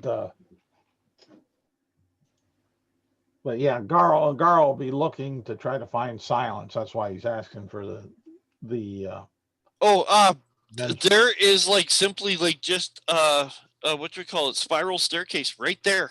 You can hear the music coming from just the upper deck. And Garl will just do a proper retreat as far as till we talk again on Yeah. time and Yeah, business. he grabs a wine off of a tray and keeps schmoozing automatically. Like he just And I'll head towards the spiral stairs and to go up to try to find. yeah, you walk past, you can see like where the dining is. You go up the spiral staircase and it comes right into like I said, big dance floor with tables around the edge and a raised area with the three musicians. And the stage is nice and acoustic. So the sound carries, fills the room really nicely. Polished floor, candles, lanterns. In fact, everywhere's lit. Outside, there's a balcony. Like for right up here, you can go straight out. You could see that there is like the bridge is probably up here Okay. of the boat. And then there's like an aft, like kind of an open balcony. All right. But yeah, you can see there's like quite a few people up here dancing, eating canapes and appetizers with drinks. A lot of people you can tell is like men who are not with their wives. Yeah. I don't know. When I find Silence, I'll ask her, "Can you, dear minstrel, play the ballad of Brashander?" And he'll wink at her and then say, "You could be my future wife." So far, I'll assume that like you either make your way by Nicodemus or Nicodemus by you. Like I said, Nicodemus, you're somewhat the center of attention. When so Lord Casper Drillin comes up to you, and he's like automatically comes up shaking his hand. He's like, grabs a wine off a tray and hands it to you. And he's like, I'm sorry, we've never met before. Welcome to the Grand Dame. As he, portly man. I assume this is your Kind of think establishment. kind of like Dom DeLuise, but not as big, right? Dom DeLuise is a very tall man. Yeah. This guy isn't as tall. This guy's more like George Costanza, but Dom DeLuise, right? Like, At least he's not Don Rickles. no, I love Don Rickles. And yeah, he's like a shorter Dom DeLuise is kind of how he looks and kind of dressed and kind of right. And he's like, "Welcome aboard the Grand Dame." He's like, "I'm Lord Casper Drilland." He's like, "This is my boat, and this is my casino, and these are my girls, and this is my wine, and this is." Well, trust me, as a sailor, I know a little bit about wine, and I'll take a big swig of the bottle he handed me and went. And apparently, you know yours too, because well, I'm glad it passes. Let's cheers to that. Ting, zip, sip. Oh, and is this lovely thing with you? As he addresses Silence, and he shakes your hand and kisses your. Far Eye, no, you mean Far Eye, no? Or yeah, Far Eye. Far Eye. Yeah. Sorry, Far Eye. And kisses your hand, and just about that time, I'll say Silence. Take 5.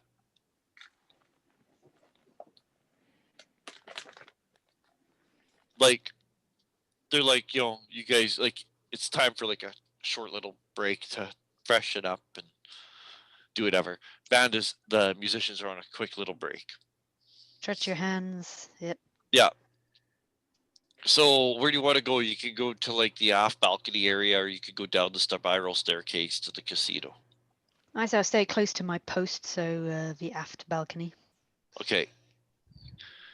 You go to the aft balcony. You can see that to your left or right, you can see their oars extending out to the water on the lower decks where they're rowing. It's nighttime.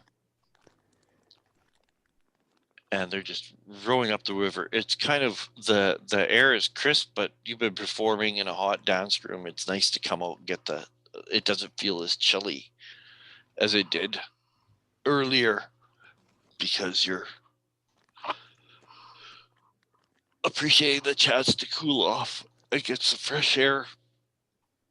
You're offered a drink. Someone comes, like a server comes with a tray and offers you a wine, a canapé, whatever. And you could see just downstream.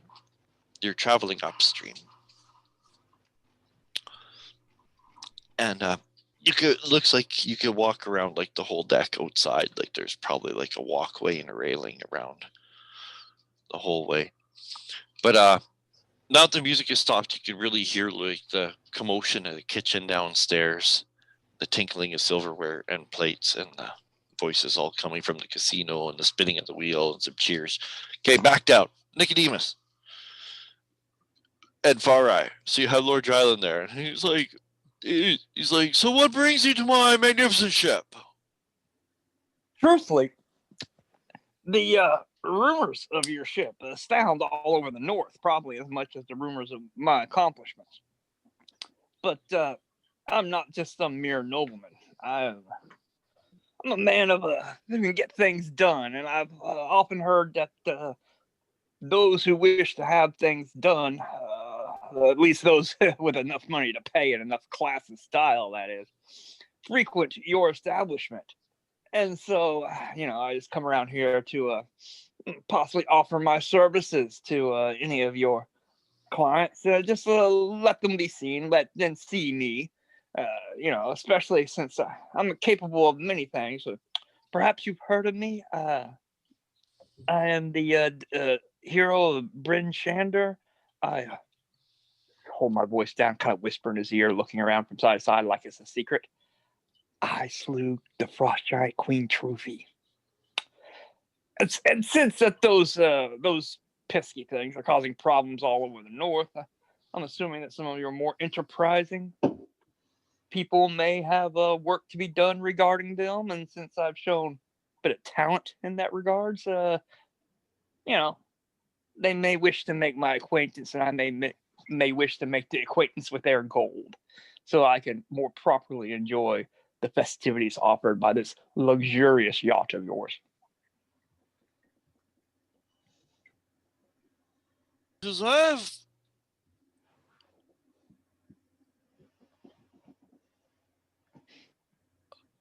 right now, I'm a busy man. I've got so many guests to greet. He's like, oh, he kind of looks around and he's like, how about when we lift anchor? He says, we're going to travel for a few more hours yet. We'll anchor upriver for a bit. He's like, and then we'll lift anchor and just let the current bring us back. Lickety split. He's like, by that time, most revelers who are still going are only interested in gambling at the time. Most of the others have found a place to retire or relax for the little ride home. And with that, I'll put my arm around Far Eye and give her a squeeze. and a wink. I put my head against him. And I'll wink at the dude. Yeah, he's like, yeah. I mean, his eyes, like, he's like, oh, you know what I'm talking about. Yeah, you know what I'm talking about. You know what I'm saying. Yeah. Wink, wink. You know what Say I'm no saying. more. Say no more. Yeah. Oh yeah. Say no more. Yeah. And so Far I pitched he down says, so far I pitched down once we away. lift anchor. Sorry, Farai. What? Far I pitched down a winning hand for the card game she's playing.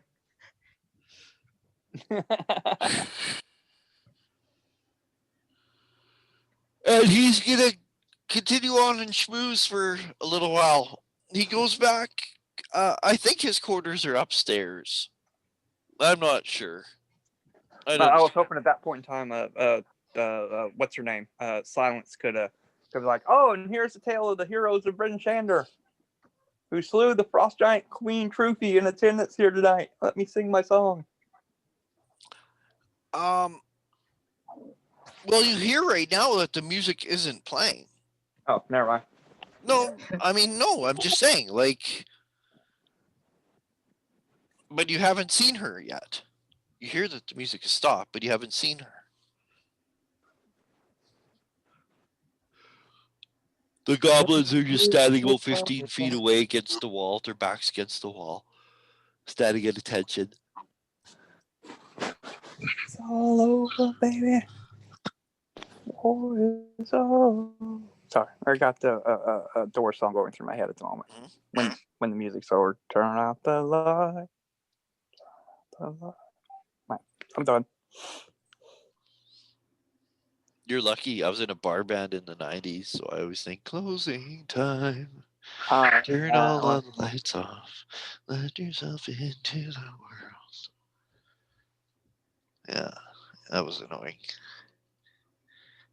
Actually, I shouldn't say that. I bet you had to play that every time, right? Well, yeah, it just became like it was such a cliche, and every band did it, right? That's what I hate, is that playing a song that every band does. Because one guy really made me laugh. He said, "Yeah, you guys are a really good band." I said, "Oh, thanks a lot." And he's like, I've heard a million bands play 1,000 songs. Which is so true, right? Like, yeah. Everybody plays the same. I mean, you got to a certain extent. You got to, give the people what they want, and if that's what the people want to hear, right? Like, they're like, in my opinion, they're called standards for a reason, right? Yeah. But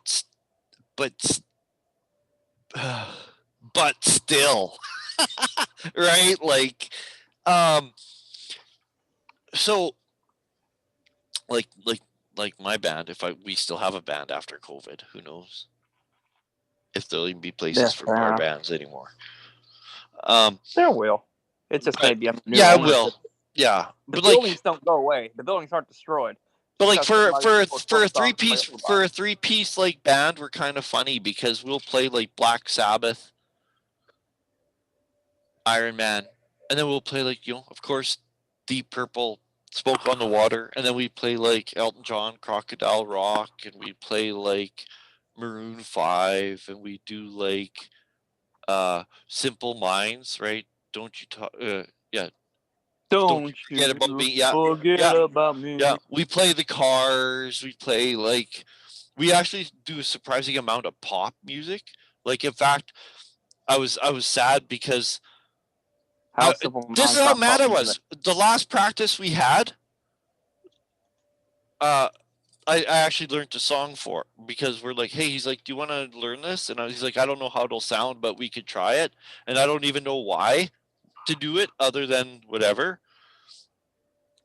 And I thought that's great because we're kind of a three-piece rock band. What you call it? And now that song, because of COVID, that song has made a comeback. What song is that? So they actually hopped on our coattails. Safety Dance. Oh, Safety Dance. Oh, I love that song. And that song, because of COVID and TikTok and stuff like that, that song has made a kind of a comeback too. I mean, that's what we'll do. We can leave your friend. Yeah. Because like it's very like a keyboard dance song. Yeah. And I was like, well, but I mean, we can play keyboards, but we weren't intending to do it exactly. We just and I oh, now you guys got me talking. I'll do it quick, otherwise I won't stop thinking about it. It's I figured it out so that I could.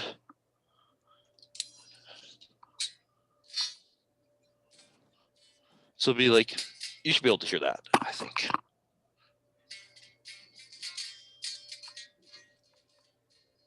Yeah, I get it.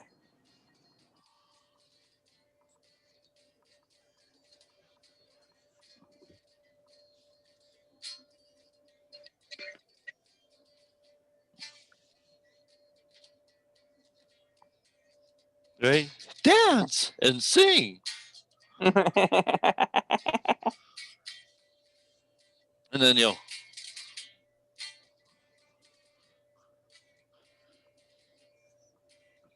save the dance. Yeah, Save the dance. Save the dance. party music. Anyways. Yeah, so I'm mad because like we're like, hey, let's do that. It's such a stupid song, right? Like It's a good song. I like that song. well, but it's so 1980. I don't know. It just we're so like that'd be like just like kind of like a real bad song choice to do for us, right? We're a 3-piece kind of rock band, and we're like, but we also do like what is it?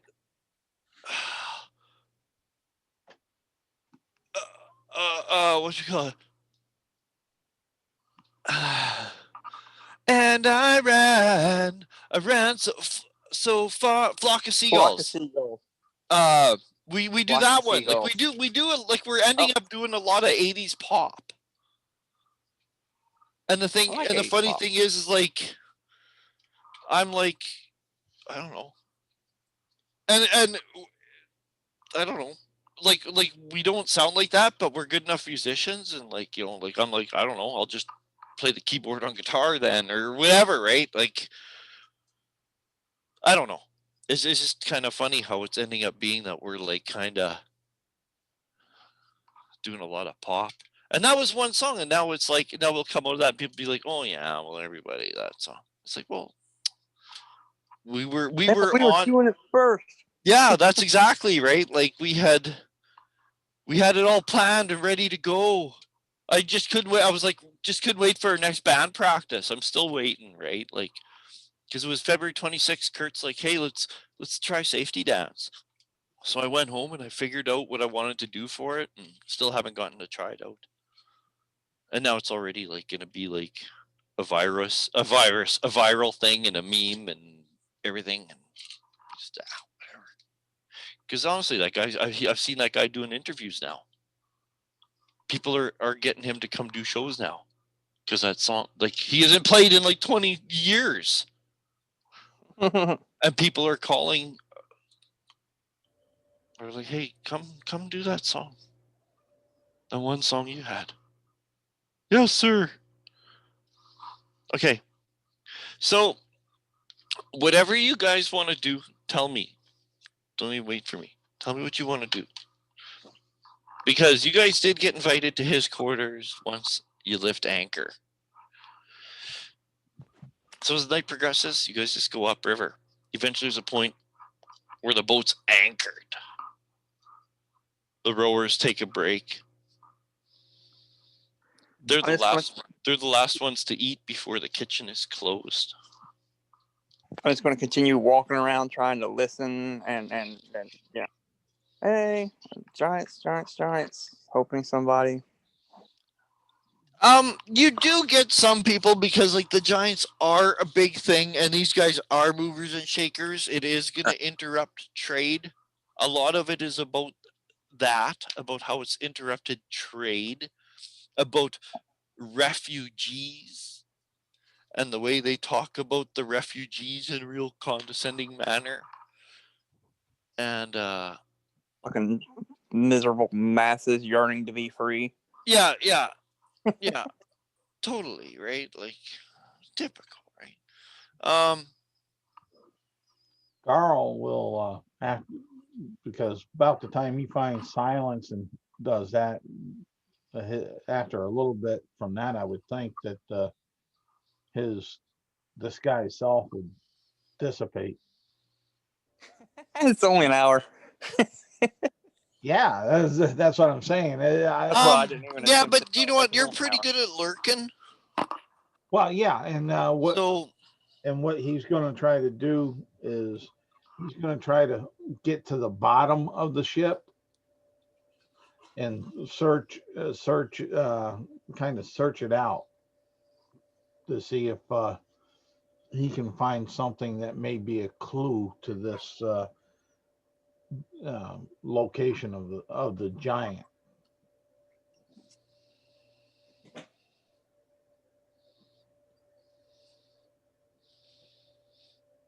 hmm.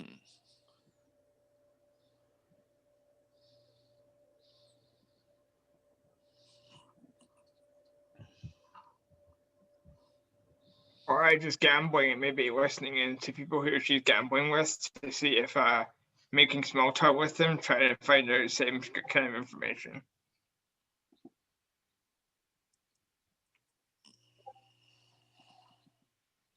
Silence is just listening into people's conversations while she's taking a break.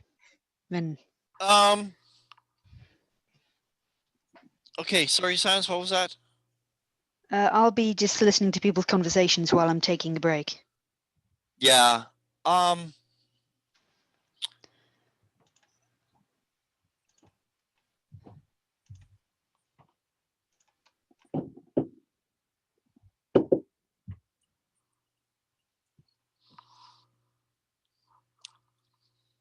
Garl, you find stairs that go down at the bottom of the stairs, pretty much just a canvas curtain. Okay. And when you peek in, that's where the dudes are rowing.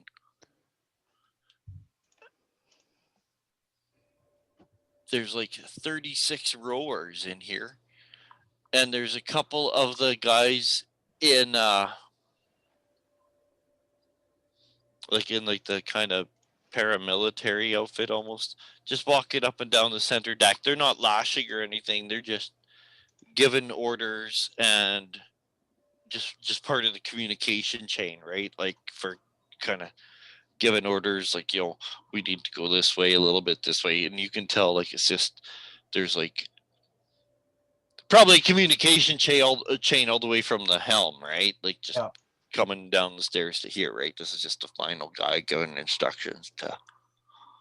And eventually there's a point where the rowers stop. They go to a place where there's a winch, and they release a bar, and the chain releases. The anchor drops. The rowers stop. There's a point where food comes down to them. They're pretty much like the last ones to eat, as the kitchen is eventually going to close up soon, because and you guys can all feel it too, where the boat stops moving, and you can feel like the release of the anchor and stuff. And that's when like the party goes from like, oh, just getting fun, it's going to like everyone's getting shit faced drunk, right? This is where like the blurry part of the night happens. Our motherfuckers fall overboard. Well, do you know what? Not fall overboard. There's a commotion at the other end of one of the card tables.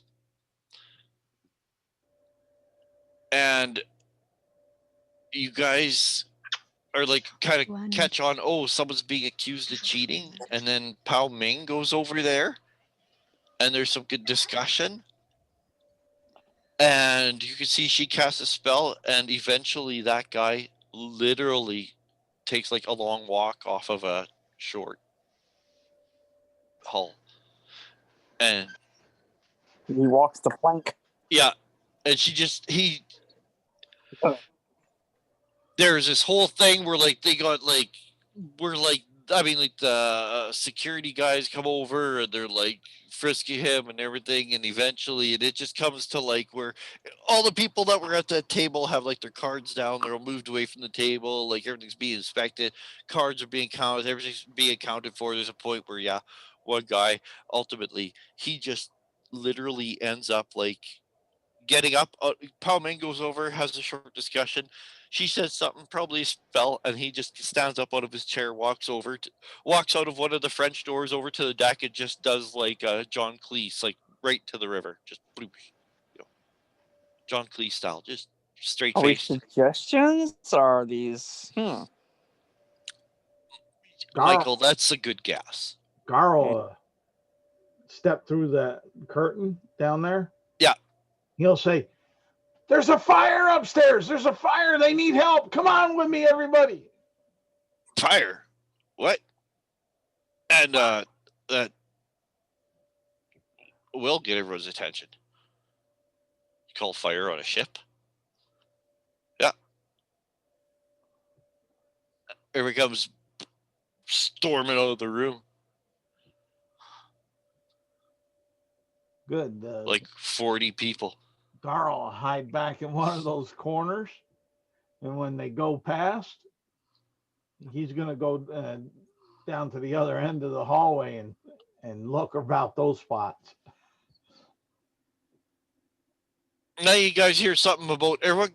All of a sudden, Michael, from nowhere, you guys can hear like the stomping of feet, and suddenly out of nowhere, you can see outside the windows at the outside deck that there is just tons of people who are all like sweaty and stuff, and you can hear like talk of a fire. And you can see like the dudes in uniform are kind of scampering around. You see more of them kind of running around, and they're all trying to figure out what's going on. And all of a sudden, it goes through like the crowd of people, like ripples in a pond. A fire, fire, fire, fire. Yeah. And you hear eventually like smashing of like some glass. Like it sounds like something actually, like it's to the point where like you're trying to figure out like, are people actually going to start panicking? But everything has kind of come to like a weird halt, commotion about fire, and everybody, and they're all trying to get everything straightened out. You see Casper Dryland, Lord Casper Dryland, makes a bit of an appearance as he too goes. He talks over to some of the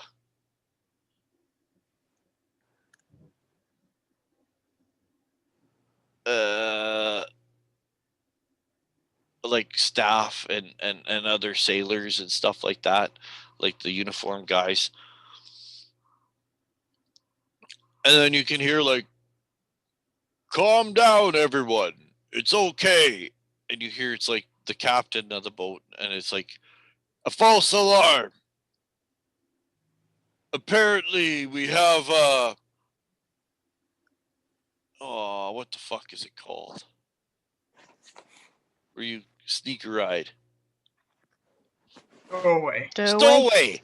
Yeah. So, We have a stowaway aboard."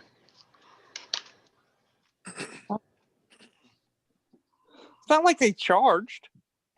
You know?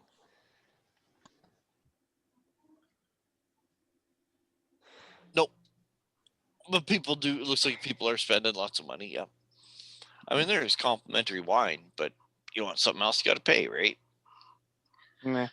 You know, Oh, so, even like the courtesans and courtiers, you can see like, oh, even they're being like tipped in a way. Just you can see that they're even being tipped, right, with chips or given chips or whatever.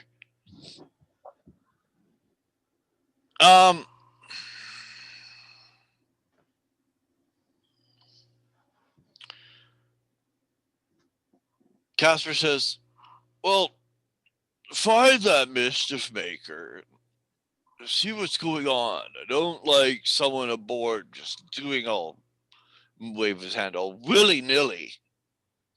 He says it's not good for security.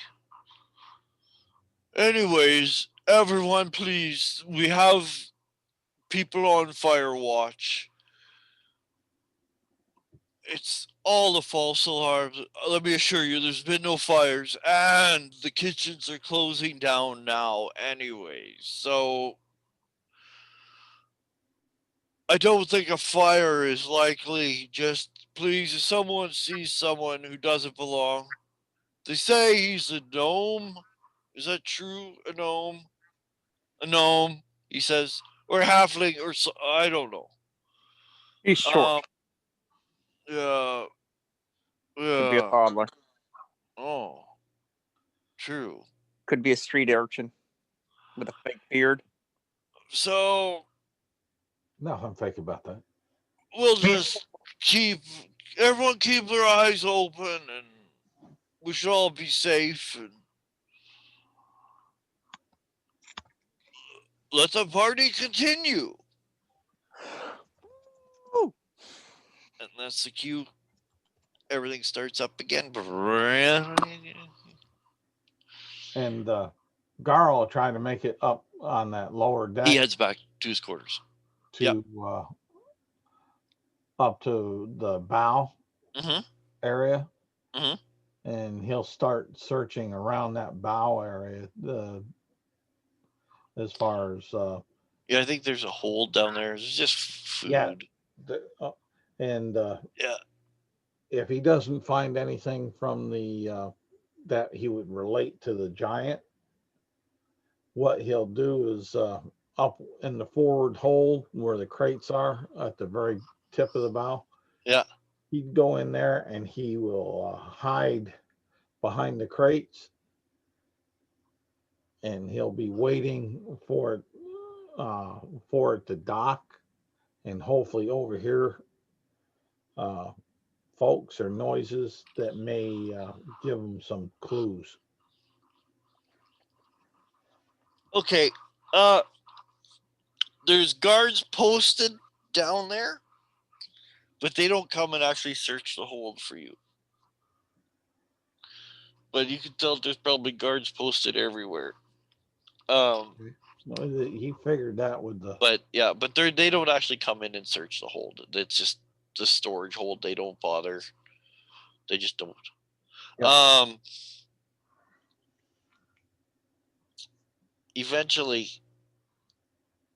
boat lifts anchor. Oh. And it just drifts. It'll drift back to Yarder. And it's like already like after midnight Now, by the time the boat begins drifting back. How's the boat constructed? Is it flat bottom? Yeah, but is it lap boards one on the other over the other? Here, let me see. I don't know. I never thought of it. Something. It'd be something. However, big boats like that are constructed. I don't know. Because on the way back down, Gar will be pulling his crowbar out of his bag of holding.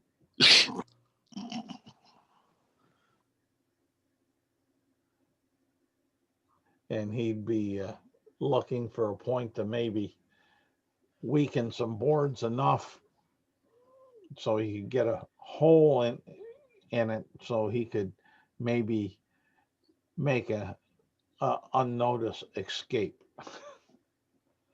at some point. Yeah, it would probably take him a while, is what he's figuring. So that's what he would be doing on his ride back. Well, I would say most certainly like deck boards, like above your head. I would say most certainly. I was thinking like the sides. But if you wanted to do the side,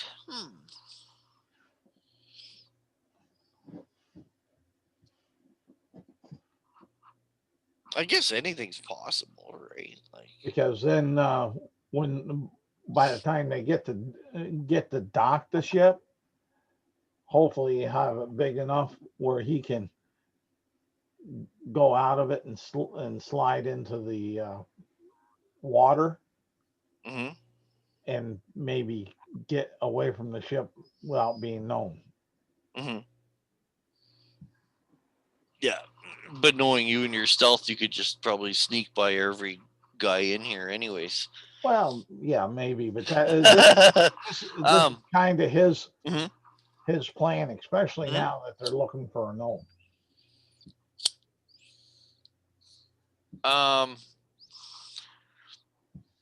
So yeah, that's you guys can, like I said, eventually, like you could tell they lift anchor. Garl, you actually hear like the winch work when they hoist anchor. You hear the clatter of the ratcheting clatter, and a lot of people are like very intoxicated. Like women are like to the point of like they're carrying their shoes. Point, right? Okay.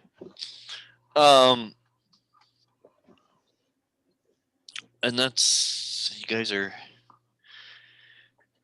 To make it to the office. heading back down. Yeah, and you can go to his quarters anytime. Yeah. That's what I shall do.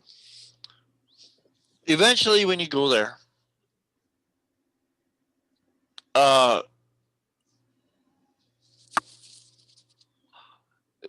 you actually hear some like talking and laughing, and you can hear that he has like 2 women and a guy in there, and they're just having drinks and doing whatever they're doing. And you thought, if you thought the casino was like tacky, luxurious, gaudy, his private quarters is even more so.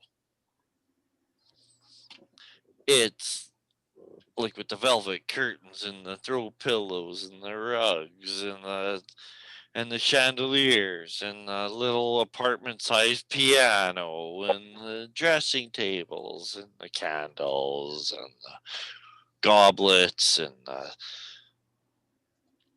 paintings of himself and one of the centerpieces of this room is a big massive like aquarium with like kind of like it's on like big fancy animal shaped legs, like wood oaken legs, like you'd find on a big massive dining room table.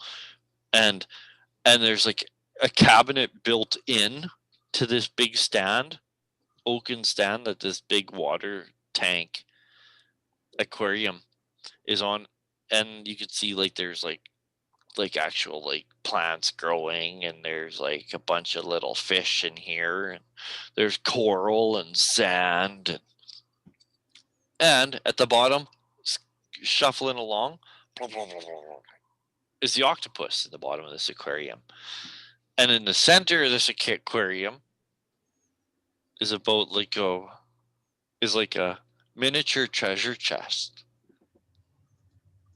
And this like octopus is scooting around, and little like schools of fish are darting back. It's a big aquarium, right? Like, I bet you like the top edge of it is like damn near 6 feet tall, like with the stand and the aquarium. It's this whole unit. It just encompasses the center of the room. There's like overstuffed chairs and tables, and it smells of fancy pipe smoke in here and wine. And when you guys like are like led into the room, he's like, "Oh, our new friends. Oh, I hope you're okay. I hope that you weren't concerned over the false alarm earlier. Oh Don't no. worry. Oh, good. Oh, things like this never happen for years, and then when they happen, it's just, oh, how dreadful. It reminds me of, well, Pao Ming and Stornwell. Farah just hanging off Nicodemus at this point. She's not as drunk as she's acting, but she thinks she should play along just because sometimes it helps to get people to say things around her that they wouldn't say around someone that was sober. Mm-hmm.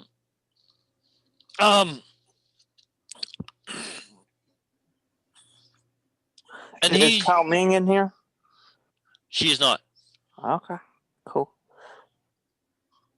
You can tell she probably deals with business end.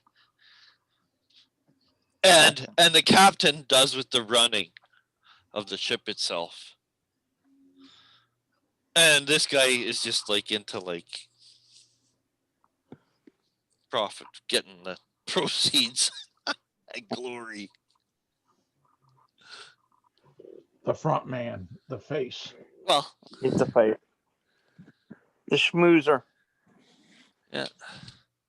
He's the brains. I'm the brains behind the whole operation. And he says, and the He's other the guests are IT like, man. okay, well, we'll let you do your business. They basically go and leave you guys alone with him. And he goes over to the aquarium, and he like taps on the glass, and the octopus comes, right up to the glass, and he's like, "Oh, brilliant creatures! They're so smart. The evolution of that, it's quite a thing. They're just so unlike any other creature." Yeah, you know that their scientific Latin name de novo or whatever is for like unknown. Like octopuses are considered like the most alien species on this planet. He's like,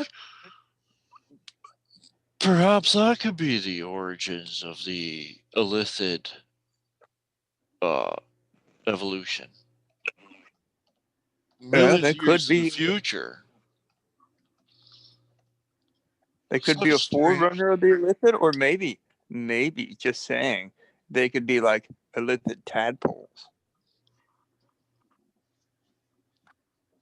Ooh, Oh, I don't think I- so. I've heard that those. I don't know. I know nothing about illithids. I wouldn't even. I haven't purchased the Volo's book there. Bolo's Guide to Monsters. It's canon in world. yeah. Like in Okay. in Waterdeep Dragon Heist, you can purchase the book from Volo. Cool. We should go buy that. The book is canon. It even says that if you own the book, you know everything. You don't know the stat blocks, but you got all the lore from that entire book. If it's in that book, you got it.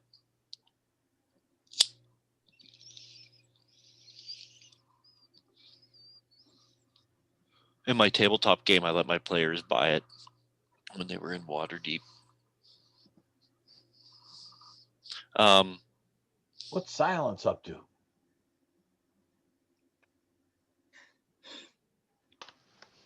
She find any good gossip?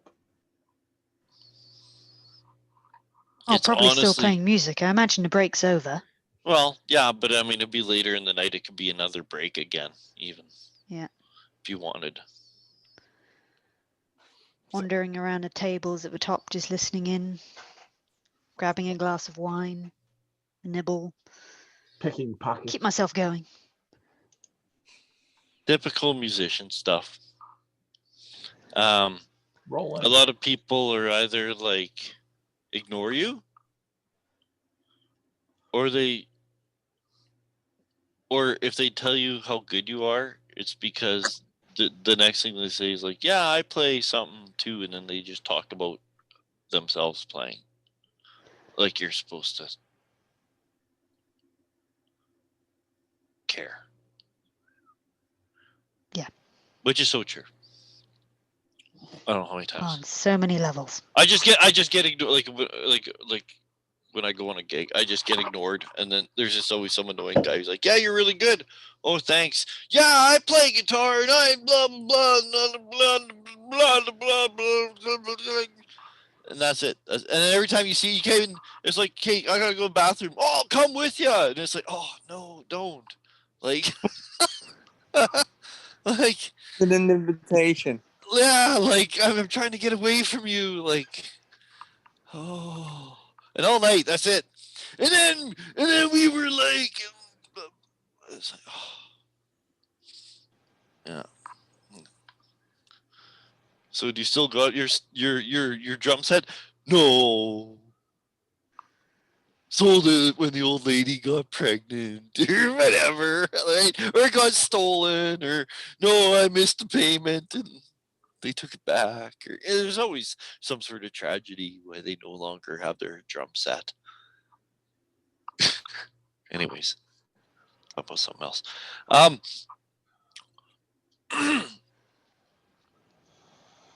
Silence, you're walking around, it is like kind of like quieter, right? Like a lot quieter. Like people are either too drunk and sleeping at tables, or the kitchen is closed down. The music isn't playing, so people are dancing. Like the mood has really succumbed.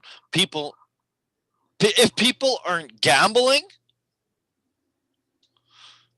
they're like looking for a place to have like a quick nap, pretty much, or just sit and having quiet conversations. Things are really mellow now as the boat is drifting back to town and the sun is gonna be coming up soon enough. You actually come down the spiral stairs to see where your friends are. When you don't see them, you kind of ask like another like a waiter or something like that. Like they kind of know you're one of the musicians. It doesn't take long for word to travel.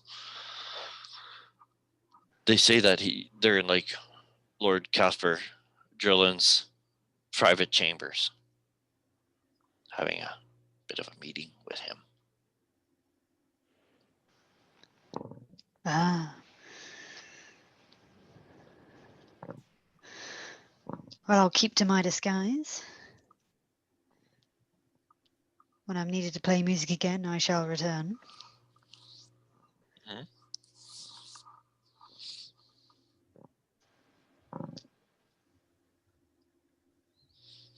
So Nicodemus, Huh. Far Eye, Yeah. So, oh God, I can't remember this guy's name. Casper Casper. Dryland, Drylund, Lord Dryland. or I was Drilland, wondering. something. I don't know. Drilland? I don't know. I have no idea. I just sorry, didn't mean to interrupt you. So, Lord Dryland.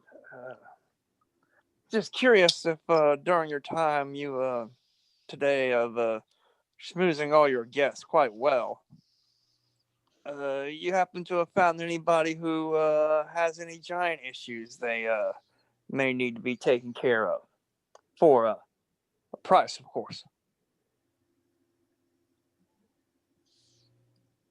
He Or any other stops work for that matter. he was lifting his glass to his lips and he stops and he's like, is this supposed to be some sort of joke? I assume that's why you asked me in here. I assume that you knew of people who needed something done, and we're looking for people to do it. He says, If I'm wrong, I'm sorry. And if you just want to talk of exploits in the North, I can sure regale you with some tales that I've done. As we finish a bottle.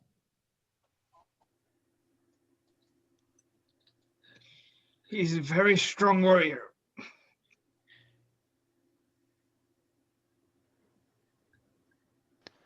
because of he walks over to his desk and he sets like his glass down. He looks somewhat like he's like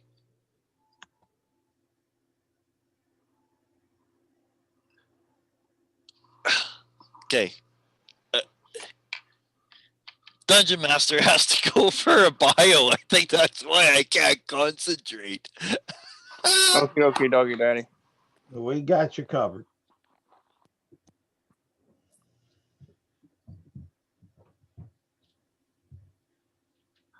Well, why the fuck else did he ask me down here? Rob you? Sell you into slavery?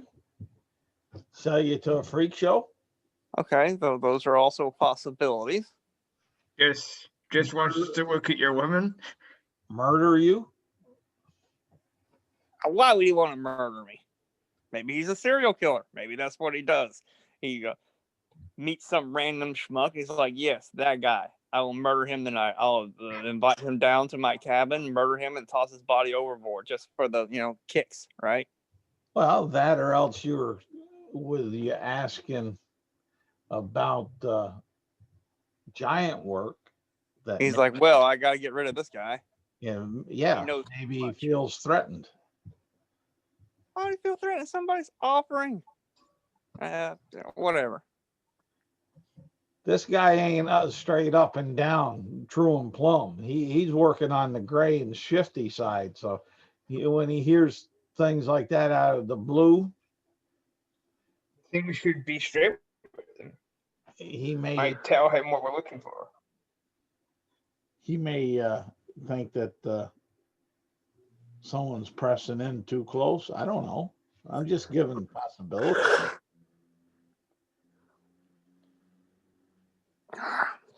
I'm thinking coming here to Yarder was just a waste of time. We should have just went to the Red Rock Isles. I think personally, I think that if he's holding this giant someplace for He's not holding him here, obviously. is either on that big, heavily armored ship We don't or at his keep. we don't even know if he has it. Like, he might not even know what's going on. I think we have a poker know. chip. We He have probably a doesn't know poker chip. exactly what's going on. He's working for somebody who does, or he's getting paid for somebody who does, or he's maybe intermediary it was for someone who does. Or maybe it's just someone that gambles at his casino. Or maybe he's another dragon that's polymorphed and working the edges. Could be. It's not the first one we've seen. What do we lose by just straight up asking him? Like,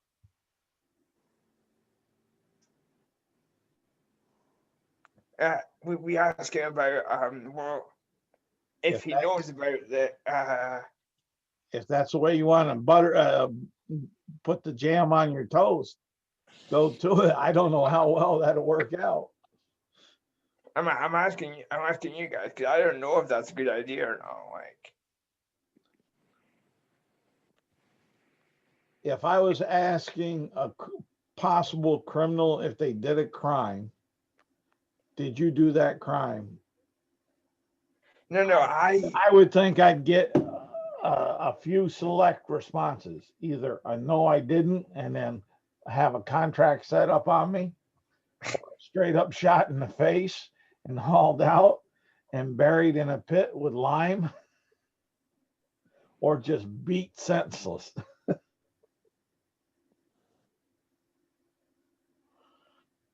For discouragement and dragged outside of town to see. If he knows stuff about what we want to find out, and he's not internet. If I'm not asking if he did anything, I'm asking him if he knows anybody who could use work done. It's like you walk into the mafia don's house and just be like, "Yo, I'm a gun for hire. What do you need?" And he'd be like, "Well, hey, I was just involved in arranging a crew to kidnap this giant. This guy's like, hey, I know some shit about giants. I can kill giants. Maybe I'll give him something to do to show that he's on the up and up or something. Or I'll send him to somebody else, be like, I know this guy who's interested in things." Well, I feel you. I'm not saying any of the ways were wrong. I'm just saying these are all the devious possibilities in the back of my little cranium, where the cranium rats are eating on it. Oh, I had to get a soda pop. Yeah. A Dr. Pepper. But we're doing all of this on the assumption that this guy is internet. Like, we all we have is a poker chip, right? Like it could be anyone that even frequented his casino for a little while. Like, Let's put it to you like this: there wouldn't have been a poker chip in the thing to point us in this direction if there wasn't something here to find. It couldn't be like, oh, it was just some freak thing. The adventure, Played yeah. poker there and just oops, has no other ties other than he was just there one night and had it on him as a souvenir and dropped it. Oh well, nothing to learn here. No, there's something here, or else it wouldn't be in the adventure. Yeah, realistically, Ryan, you're right. But Yeah. in the fact of this is a written out story, No, there is something behind it. Yeah. Yeah. It's a written adventure. So I mean, you got a point that it could have just been somebody who was there once and has no other connection. It's like some schmuck was there, got a poker chip, cool, dropped it at the thing accidentally. Trying to say it's a red herring. yeah, that's what I'm saying. hey, I know the NPCs name actually have names, so it's not that irrelevant. Then again, they named Snurt.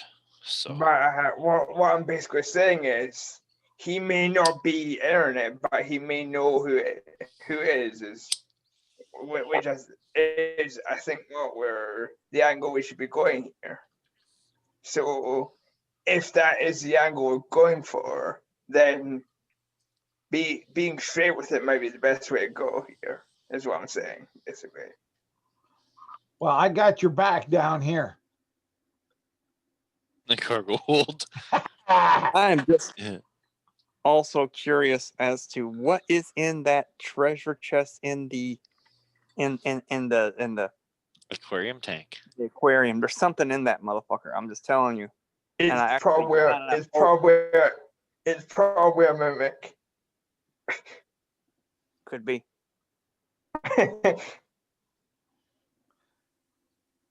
Maybe it's the conch.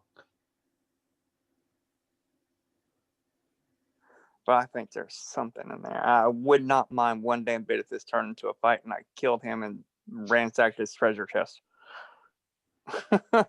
We have no weapons. Do we need weapons? We're clerics.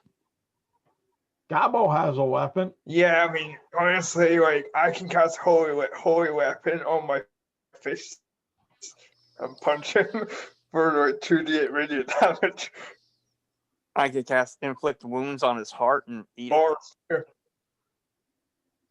My spirit guardians instrument- or any other number of things.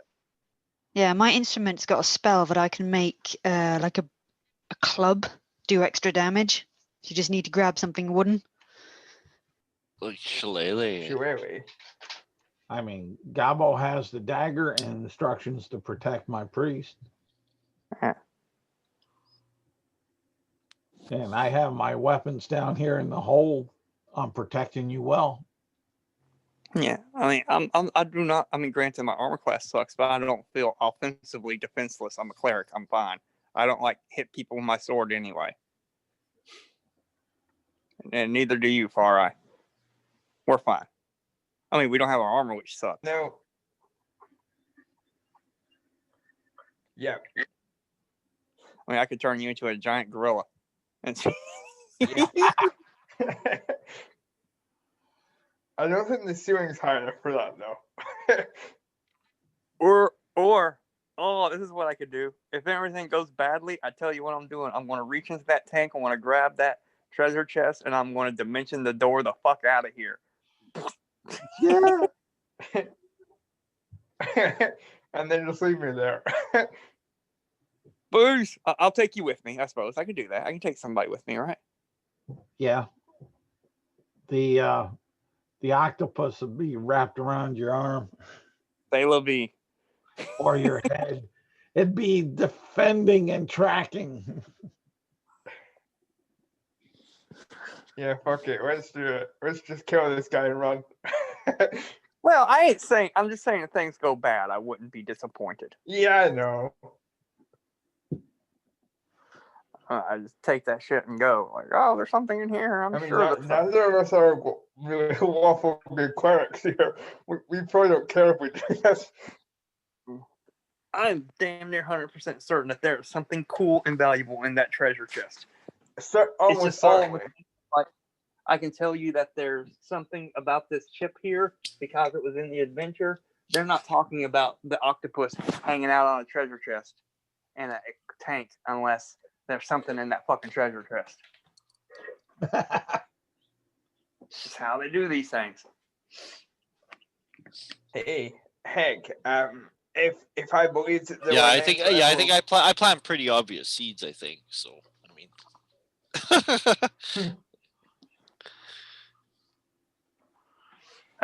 So anyway, he put his glass of wine down and Yeah. what?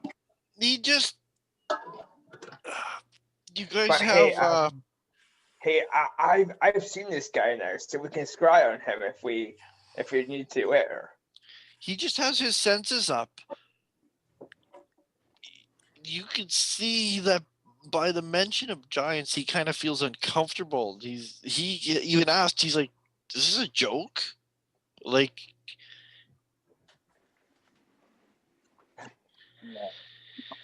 No, I've lost a pretty penny here. I need work.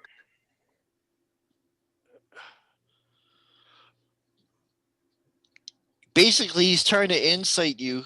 You guys are having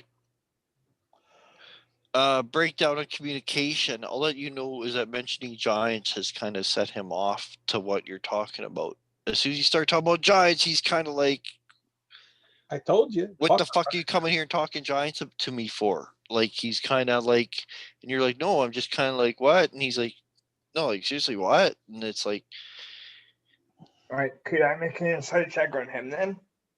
okay, Hey, I'm kind of broke. I need some cash. I have experience dealing with giants. I've heard that people who have things done, whether it's giant related or not, I'm just saying that's my speciality. But I hear that people who need things done often find work here, or the people who have the money to hire come here. And so I'm here offering my services to whoever may need something, whether or not it's giant related. he's like, I don't know anything about giants. Fine, fuck giants. You know anybody need 22 sword? insight. Okay, he totally knows stuff about giants. He is obviously lying about it.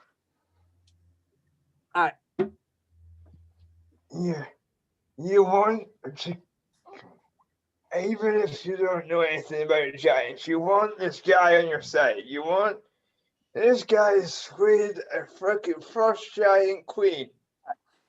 I was there. Frost giants. Try dealing with storm giants. And I could. You ever been to Maelstrom? I have. Made it out alive, too. They even knew assassins were coming. Friend, And I still can't knew. tell if you're mocking me or threatening me or bribing me. Trying to impress you. How about that? Impress me. Oh, well, that's a different story. I've been to Maelstrom. They even knew. They were like, oh, you're an assassin. I'm still standing before you here today. So I've dealt with storm giants and lived to tell the tale. Well, in that case, I'm good. I'm good at what I do. let's freshen up the drinks. Yeah, let's do that. I'll leave a. Would I have my alchemy jug on me? Sure. All right, I'll pour it. He says, I'm a member of a secret society known as the Kraken Society. It's Well, not a pretty baby secret, never heard of Kraken. Out of character. When you got him, I was thinking baby Kraken Warlock. Is that baby Kraken he's got? Oh, by the way, I'm inciting the fuck out of this guy too. I'm just looking at him. You know, I'm now like dead-eyeing him. Like, are you telling me the truth? I'm a member of the Kraken Society, a secret society, an intelligence gathering society. He says, in Yarder, I seek more power. I want to be the water baron of Yarder. Noble gold And to be sure. I'm using the influence that the Kraken Society has to gain To what? influence, gain power, gain whatever, right? Kind of like what I'm doing. I'm looking to gain influence power primarily through Right. the acquisition of gold. Right. Right. We can be allies here. We can help each other out. Right. I've got no desire to be the water baron of Yarder. I just want the Right. gold. Right? Right. Right. Right. You want fame. I want power. It's all good. There's room in the Kraken Society for all of us. Yeah. I want gold. So I Especially, can pay, and if you're white small- male, it certainly helps too. Paul, what's wrong with him? And he's like, now, by the way, like, the Kraken Society is like run by like a giant ancient kraken that like lives in the trackless sea and the Sea of Falling Stars. But Yeah. anyways, as worshippers of Slarkrithel, I think is its name, we're hired by, well, Do I have to go to the trackless sea and meet Slaughterthrill to get paid to do something? he says, well, and he says in a hushed tone, he says, the Kraken Society was hired to capture the king of the storm giants and kill his wife. Wow. That's... Even I would be hard-pressed to accomplish that feat. He says, we actually, not me personally, I wasn't there, but... Hey, but did you put the team together? Because that's skill and talent in and of itself. He says, well, I'm constantly in mental communication with Slarkrithel. Slarkrithel feels comfort, I suppose, in having my eyes and ears always open. I kind of They're great and looked wise. over towards the aquarium and the octopus. Like,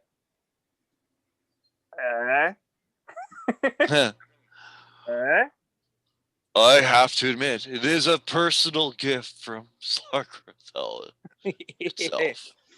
Hey, he seems to be a generous employer. And we have King Hecaton is chained and imprisoned inside the hull of a mighty ship built to look like a squid. It's a magnificent thing. I've seen it in my dreams several times. Well, who built that thing? That's got to take some talent. That's also not a skill I possess and not offering to Slaughterville. I don't know, but you know. I don't know, but the people of the Purple Rocks worship Slarkrithel like it's a god. So Sure. But and you can tell like the guy's temple twitches and he rubs his eyebrow, winces a bit, and finishes his drink. He's like, How could I be of assistance to Slargrafel? He's like, anywhere in the Sea of Swords, the Trackless Sea. He's like, if you seek Slargrithel, Slargrithel knows. Like, does Slargrafel need help guarding Hecaton or something?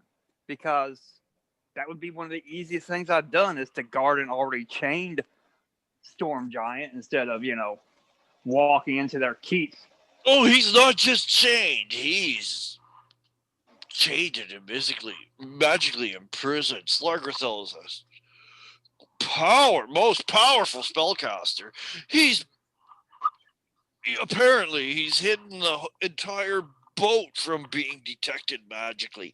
Did you know such things can be done?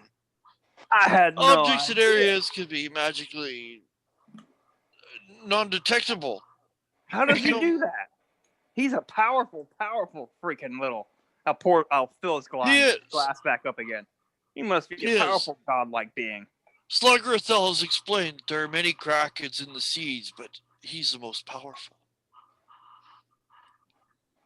Wow. As powerful as a god, the closest thing to a god on Earth, on the planet. I say that's pretty godlike. Well, I think so. As do all those who worship Sluggerthel. Sluggerthel is vengeful that they were created and used by the gods, given the power of the gods. When the gods ascended to the power of deity, their war machines were left behind. Basically, krakens have feelings too. And they want to be gods. They want to be recognized as gods and not just.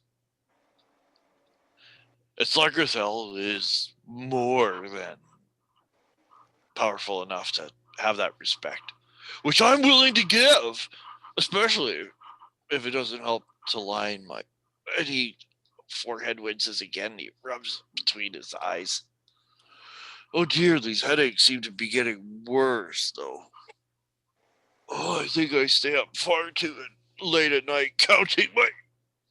And again, and you see blood dribbles out of his nose, and he reaches for his desk. Before he can take 3 steps, he falls over dead. I want to side eye the octopus in the tank. I closed his eyes because he said that his kraken thing could see through his eyes. Oh yeah, Sluggerthel killed him for talking too much. Search his body. And I'm going to stick my hand into that aquarium and get that treasure chest. Okay. The octopus will attack, but it's only an octopus. Damn. No, baby kraken. Mind flare. I'm assuming it's a 1 hit point type thing. It's like a cat. Yeah, it's just, I'm not even going to go through it. It fucking puts up a fight. Yeah. Like, basically, it's a familiar without a find familiar spell. Yeah. Because it's like, that's all it is. It puts up a fight. You pretty much, and it can stay out of the water for 20 minutes. It can survive for 20 minutes outside of the water. So, this could go like real funny, Mr. Bean, or it could just go morbid, where you just fucking. Because his sword is here. His sword is a rapier. It's non-magical, but it's worth 2,500 GP. It's fucking platinum and gems, and it looks like a fucking octopus. Yo, grab that, man. Definitely grab that. Yeah, it's a very that makes up for the 2 gold I lost. Hide it in a bag of holding. That's with Garl. Garl's not with us, but we're about to dimension door out of here in a minute. Yeah. What else he got on his body? I'm just gonna look here. I've got it. Yeah, we can either like have the whole fighting the octopus attached to my face, walking around knocking shit over, the whole comedy routine. Like I'm sitting there holding it, and it's like how every fight with Chucky went and shit like that. Have it spewing ink all over you. Yeah. And the whole time, Far Eye sitting there like, oh, let's see what's in his belt pouch. Looks nice. This looks nice.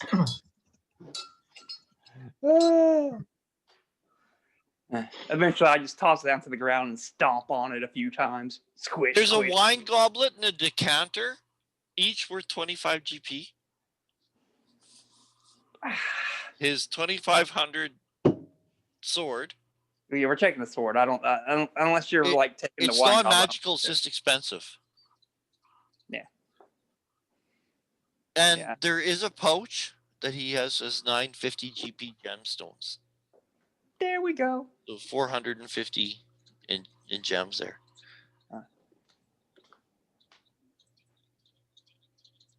Yeah, because that makes sense, right? Because that and the art objects is 1,000, and then 2,500 for.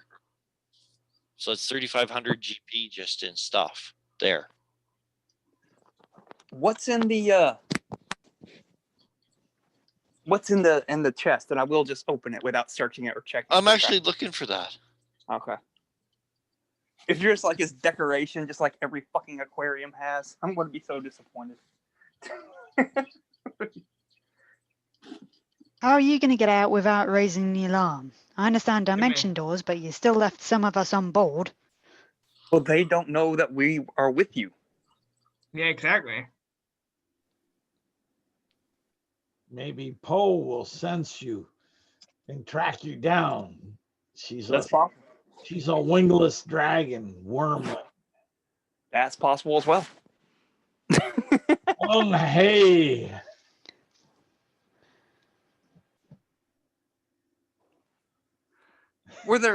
There were guards outside. No, that's right? the gems are okay.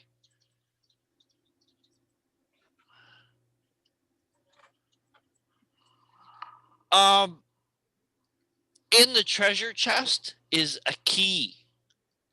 The key opens the big cabinet doors underneath the aquarium where you find the gems. There's a bag with 950 GP gems. That's how it goes. Are you talking about 9 gems, each worth 50 gold pieces? Correct. Okay. Yes, correct. So that's like 3,500 in goodies. And you learn the information that King Hecaton is imprisoned and bound in the hull of a giant squid-looking ship somewhere out in like the trackless sea and like purple rocks and stuff. Yeah. And it's magically, that's why no one can scry. It's magically non-detectable. We need a fucking apparatus of Qualish. You think the Quash, you think they let us borrow it? We haven't known. All right, so now that we've ransacked this place, we've got our information. Do you want to try to leave here and then Dimension Door, or do you just want to just Dimension Door directly out of here and go like 400 feet that direction and then swim the rest of the way if the river that the long? doors open up and Pao Mink walks in. Peace. He's dead. And she looks at everyone, looks at him dead on the floor, and looks back at you guys. You guys say what? Peace out. And you guys say what? That direction. She just looks at him, dead on the floor. She comes in, closes the doors. I didn't do it. Wasn't me. The motherfucker just fell over dead. Forget the fact we just ransacked this place. Could have interested you in some gems. That's not going to work. She goes over and nudges him. She says, "You promised get off my boat. Just get off my boat." You know she's calling it her boat. As you wish, by your leave. She says, "Someone help me throw him over the water." And she like begins like rolling up the rug. Like he's face down on this rug. She just begins rolling him up. I will assist then. I will help. Swearing in her language. Like, you don't know what she's saying, but you can tell she's swearing. How far has Garl got with breaking through the side of the boat? Oh, the crowbar. Pretty much whatever you want to do, but if you're trying to sink the ship, let me know. But well, no, you can make it. You can make a gnome-size opening quite easily, I would say, with like especially with a tool like a crowbar. You wouldn't have to have a dinghy I've never understood that. Like in movies, when they lock someone in a room and they pound on the door, it's like if it's honestly that bad, pick up the computer chair, just go through like the sheetrock, right? Like just. But the secondary effect, if it does sink the boat, yeah, is well, it's inevitable that you're gonna be letting water in. But as soon as he can get. But do you think it'll make it to shore? It won't sink like immediately, but there is water coming in. Good. And he'll try to swim on out of it without being detected. Oh yeah, you can easily get out of that hole and go alongside the edge of the boat. Totally. Totally. All right, great. That's what. Because like a gnome-sized hole wouldn't have to be very big at all. Like you can like the and what I picture in my mind is that you tried to make it above the water line, but it's inevitable some water is going to come through. Wow, So she's it isn't wavy. hard for you to be somewhere on the exterior hull. It's also dark outside. There's a lot of places to hold on, like where the oars come out, Yeah. or even just lines and ropes or whatever. You could see downriver. You can see that not only is the sky lightening in the east, but you can see that downriver. You can also see like the lights of Yarder, and it won't be very long till you guys make it back for dawn. But yeah, that's pretty much what the Garl's trying to do. That way he can. And then you hear like a splash, and you see like what appears to be like a rolled up rug go floating down the river as it kind of sinks. You see Pao Ming and me like Yeah, saying, yeah, like, Pao Ming and walking to go away. Nicodemus. Yeah, yeah, totally. Garl And be questioning in his mind. Do we got another member of the team? Like, do you have a dinghy or anything that me and my goblins and this trollop I found could use? And we'll get off your boat immediately. Oh, she just looks tired. It's been a long night already. Puts her hands on her hips. She says, "You may as well just wait." She says, "It will be at the docks within an hour. Let's just keep it. Oh, you and your companions all on the site. Just." She says,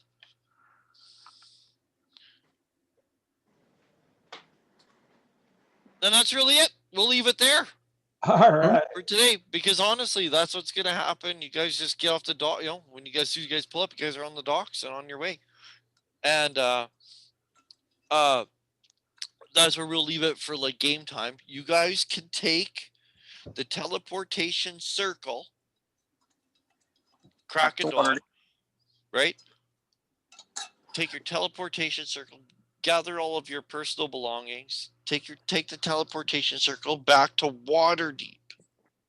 Could So we you guys also, go. in Waterdeep, hawk all this shit so we can just convert that 3,500 into cash and divvy it up? Yes. All right. In So Waterdeep, you could do anything like that.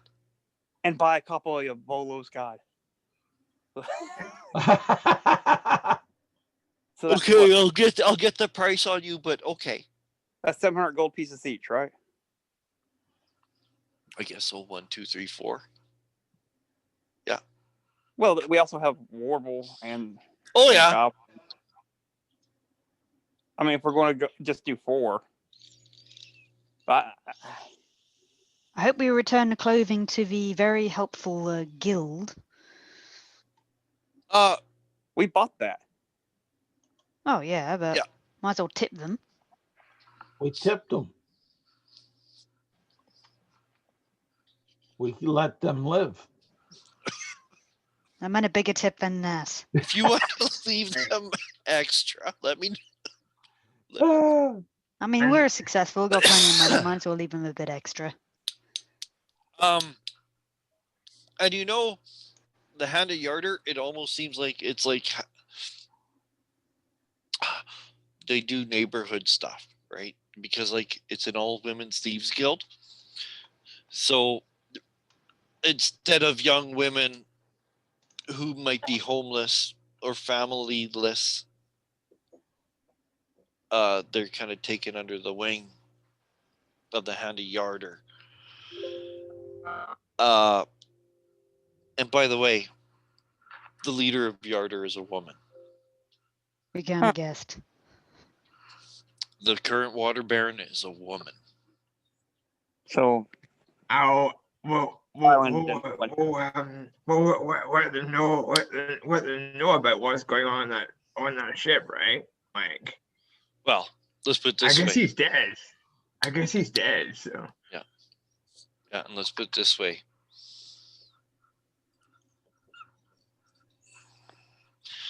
He wanted to be Water Baron.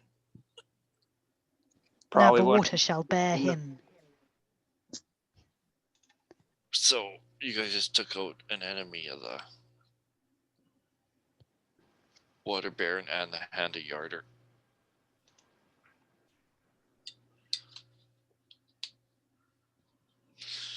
You guys gather all your things, tidy loose ends within Yarder. You guys head back to that abandoned house with the park adjacent, or big garden that is like overgrown and destroyed. And I read the spell, and it uses hallucinatory terrain to show it in its heyday.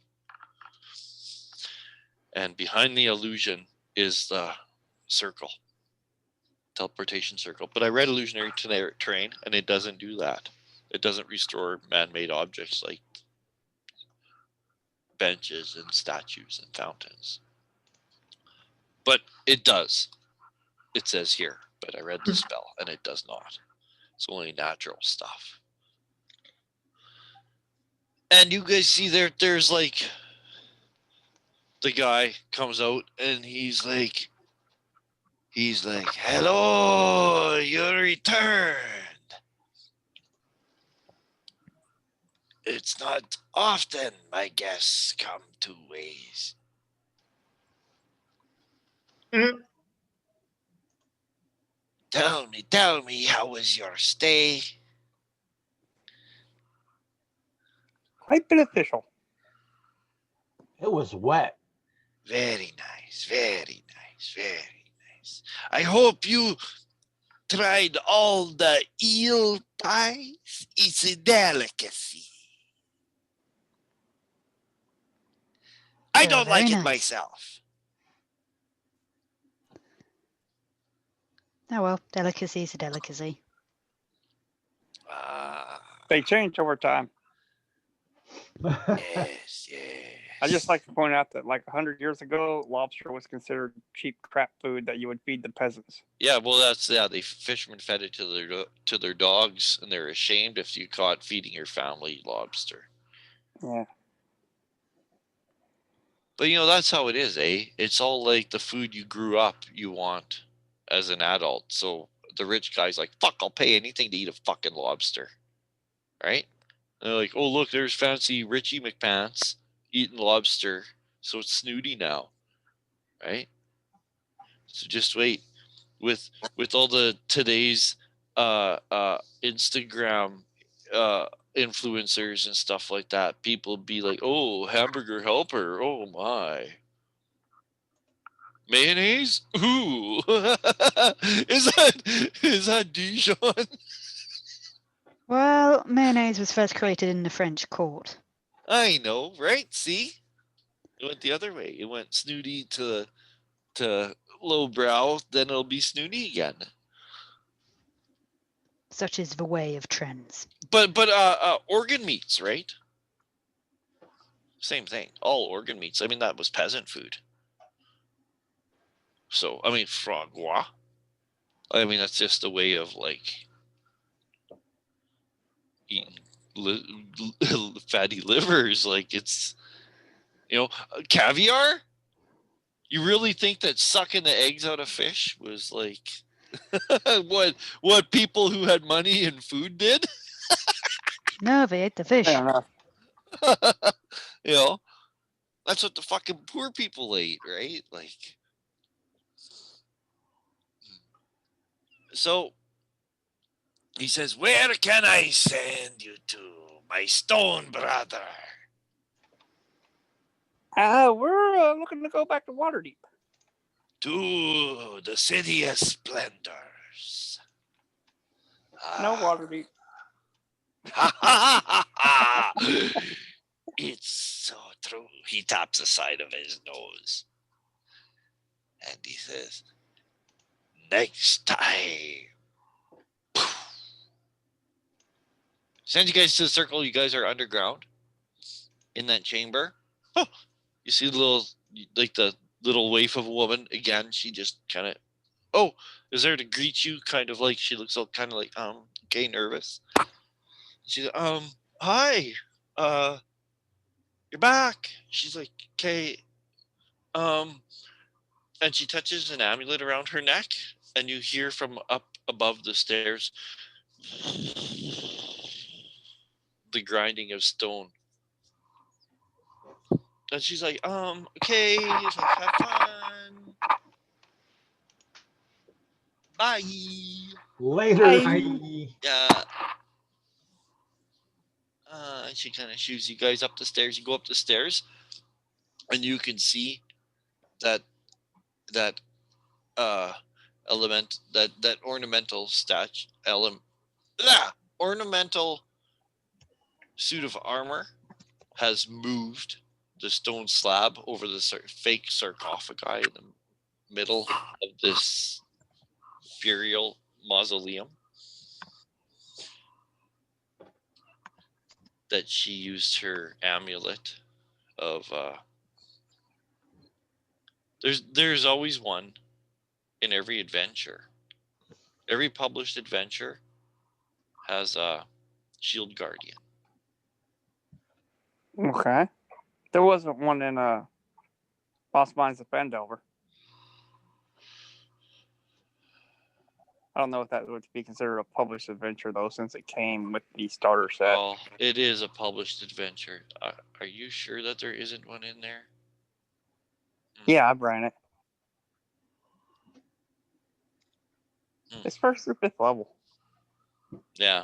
Well, maybe then that could be the exception to the rule. Because there's the obligatory shield guardian.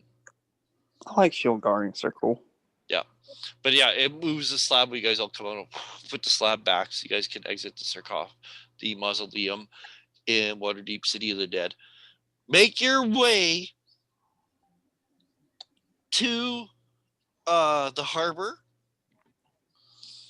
You guys can track down the harbor master office, find out where your boat is slotted. There are some small fees, I won't even go through it, that you guys will have to pay. It's a bureaucratic type of shenanigans. Come on, this doesn't Klaus pay for this shit? No. Oh. Cheapskate. But I was gonna say, when you guys are like approaching the boat, you can see like a couple of the cultists aboard the deck of the ship. That they're actually like kind of like out of their cultist uniform, and then once they kind of see you and they catch a glimpse, they kind of scrabble around or quickly put on their masks and their cloaks.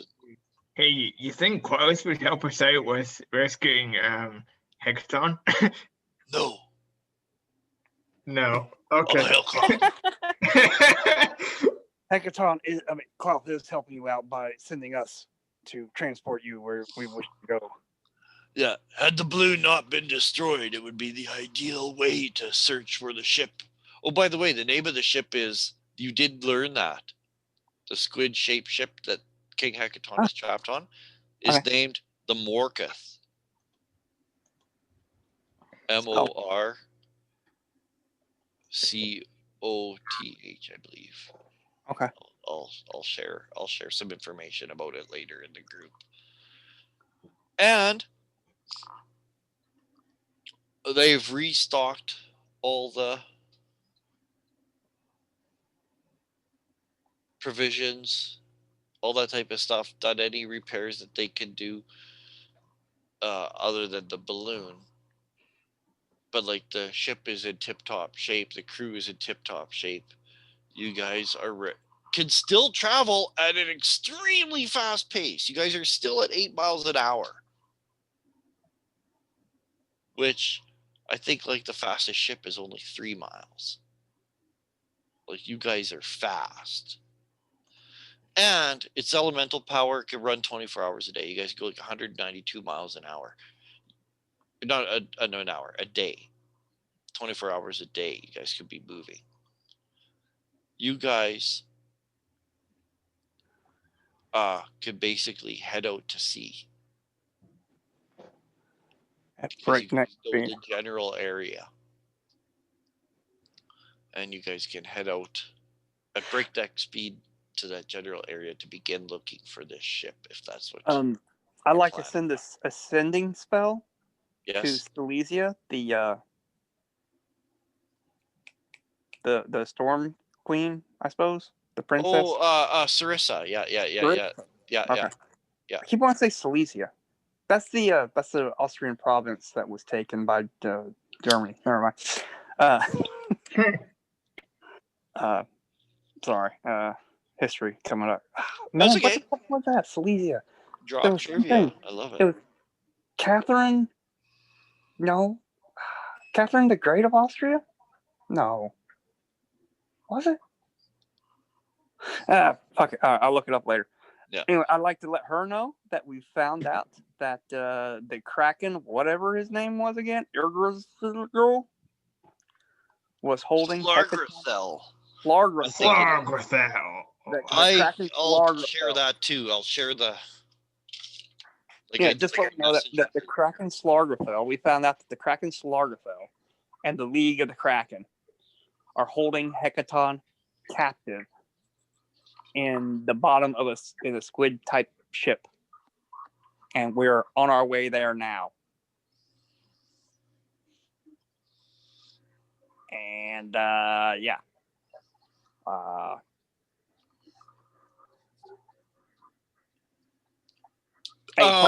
I don't know how to answer you, but she answers you in like a good way.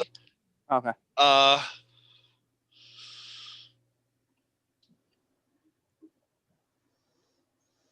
My uncle and I are still dealing with my sisters and trying to get a full explanation as far as what they knew.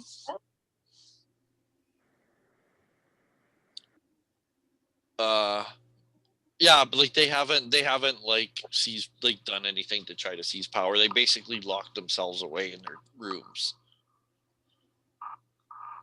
because yeah, it's just too suspicious. But no, that's good. That's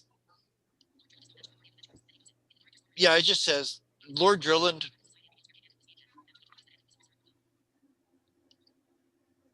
Yeah.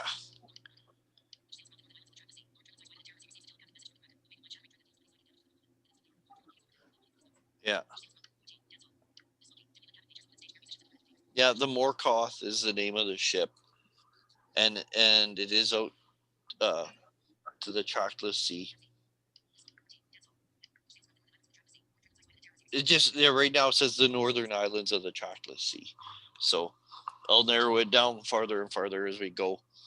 But Fire, maybe you could send a sending message to Zephyr and tell him that that's roughly where we're headed, so that maybe he could because we told him that, hey, meet us at Maelstrom. He's like, okay, it'll be a while, but I'm on my way. Well, now we can Okay. go that way. Yeah. Okay. I'll do that. He kind of chuckles because you guys have got him to change direction and veer course so many times that at this point he's actually pretty close to where you're talking about. Oh, okay.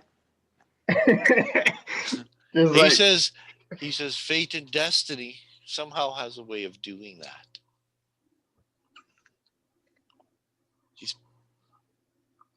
So yeah, we'll leave it there.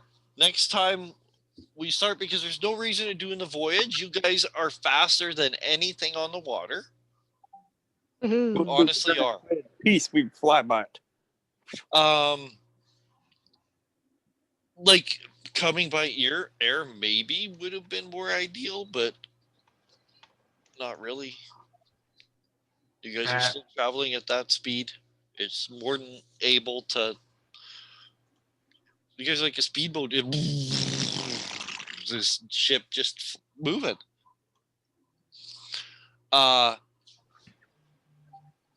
You stay warm. That's not an issue.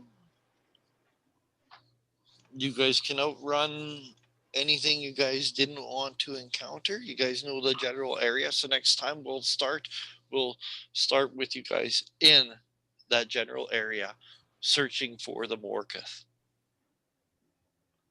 All right. I wonder how we could do that. Hey, I could. Okay, I'll check. There's a game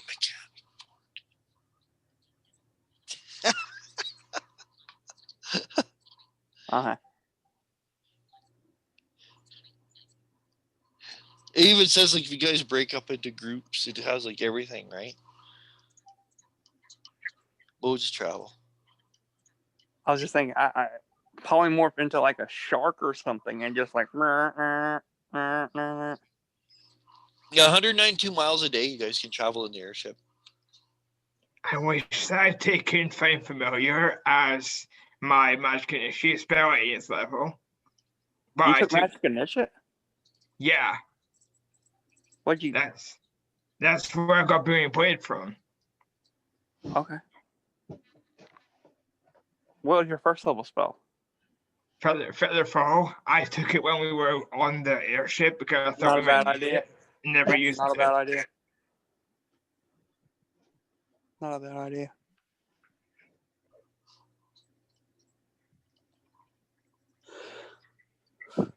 Yeah. With magic initiate, Find Familiar is my like go-to first level spell because you only get one spell a day. Period. So Yeah. you know. For who? For which one? For Magic for Initiate. initiate. Yeah. Yeah. I always take Find Familiar because it's the most utilitarian spell you can use, and you only get one spell a day, so nothing else is really effective at one spell a day. You know. Right. Like, Yeah. heck, No. I agree with you. I haven't really thought of one that's better than that. I mean, I took Featherfall because That's not a bad idea. That's uh, a on the good one airship. because that's a good card up your sleeve.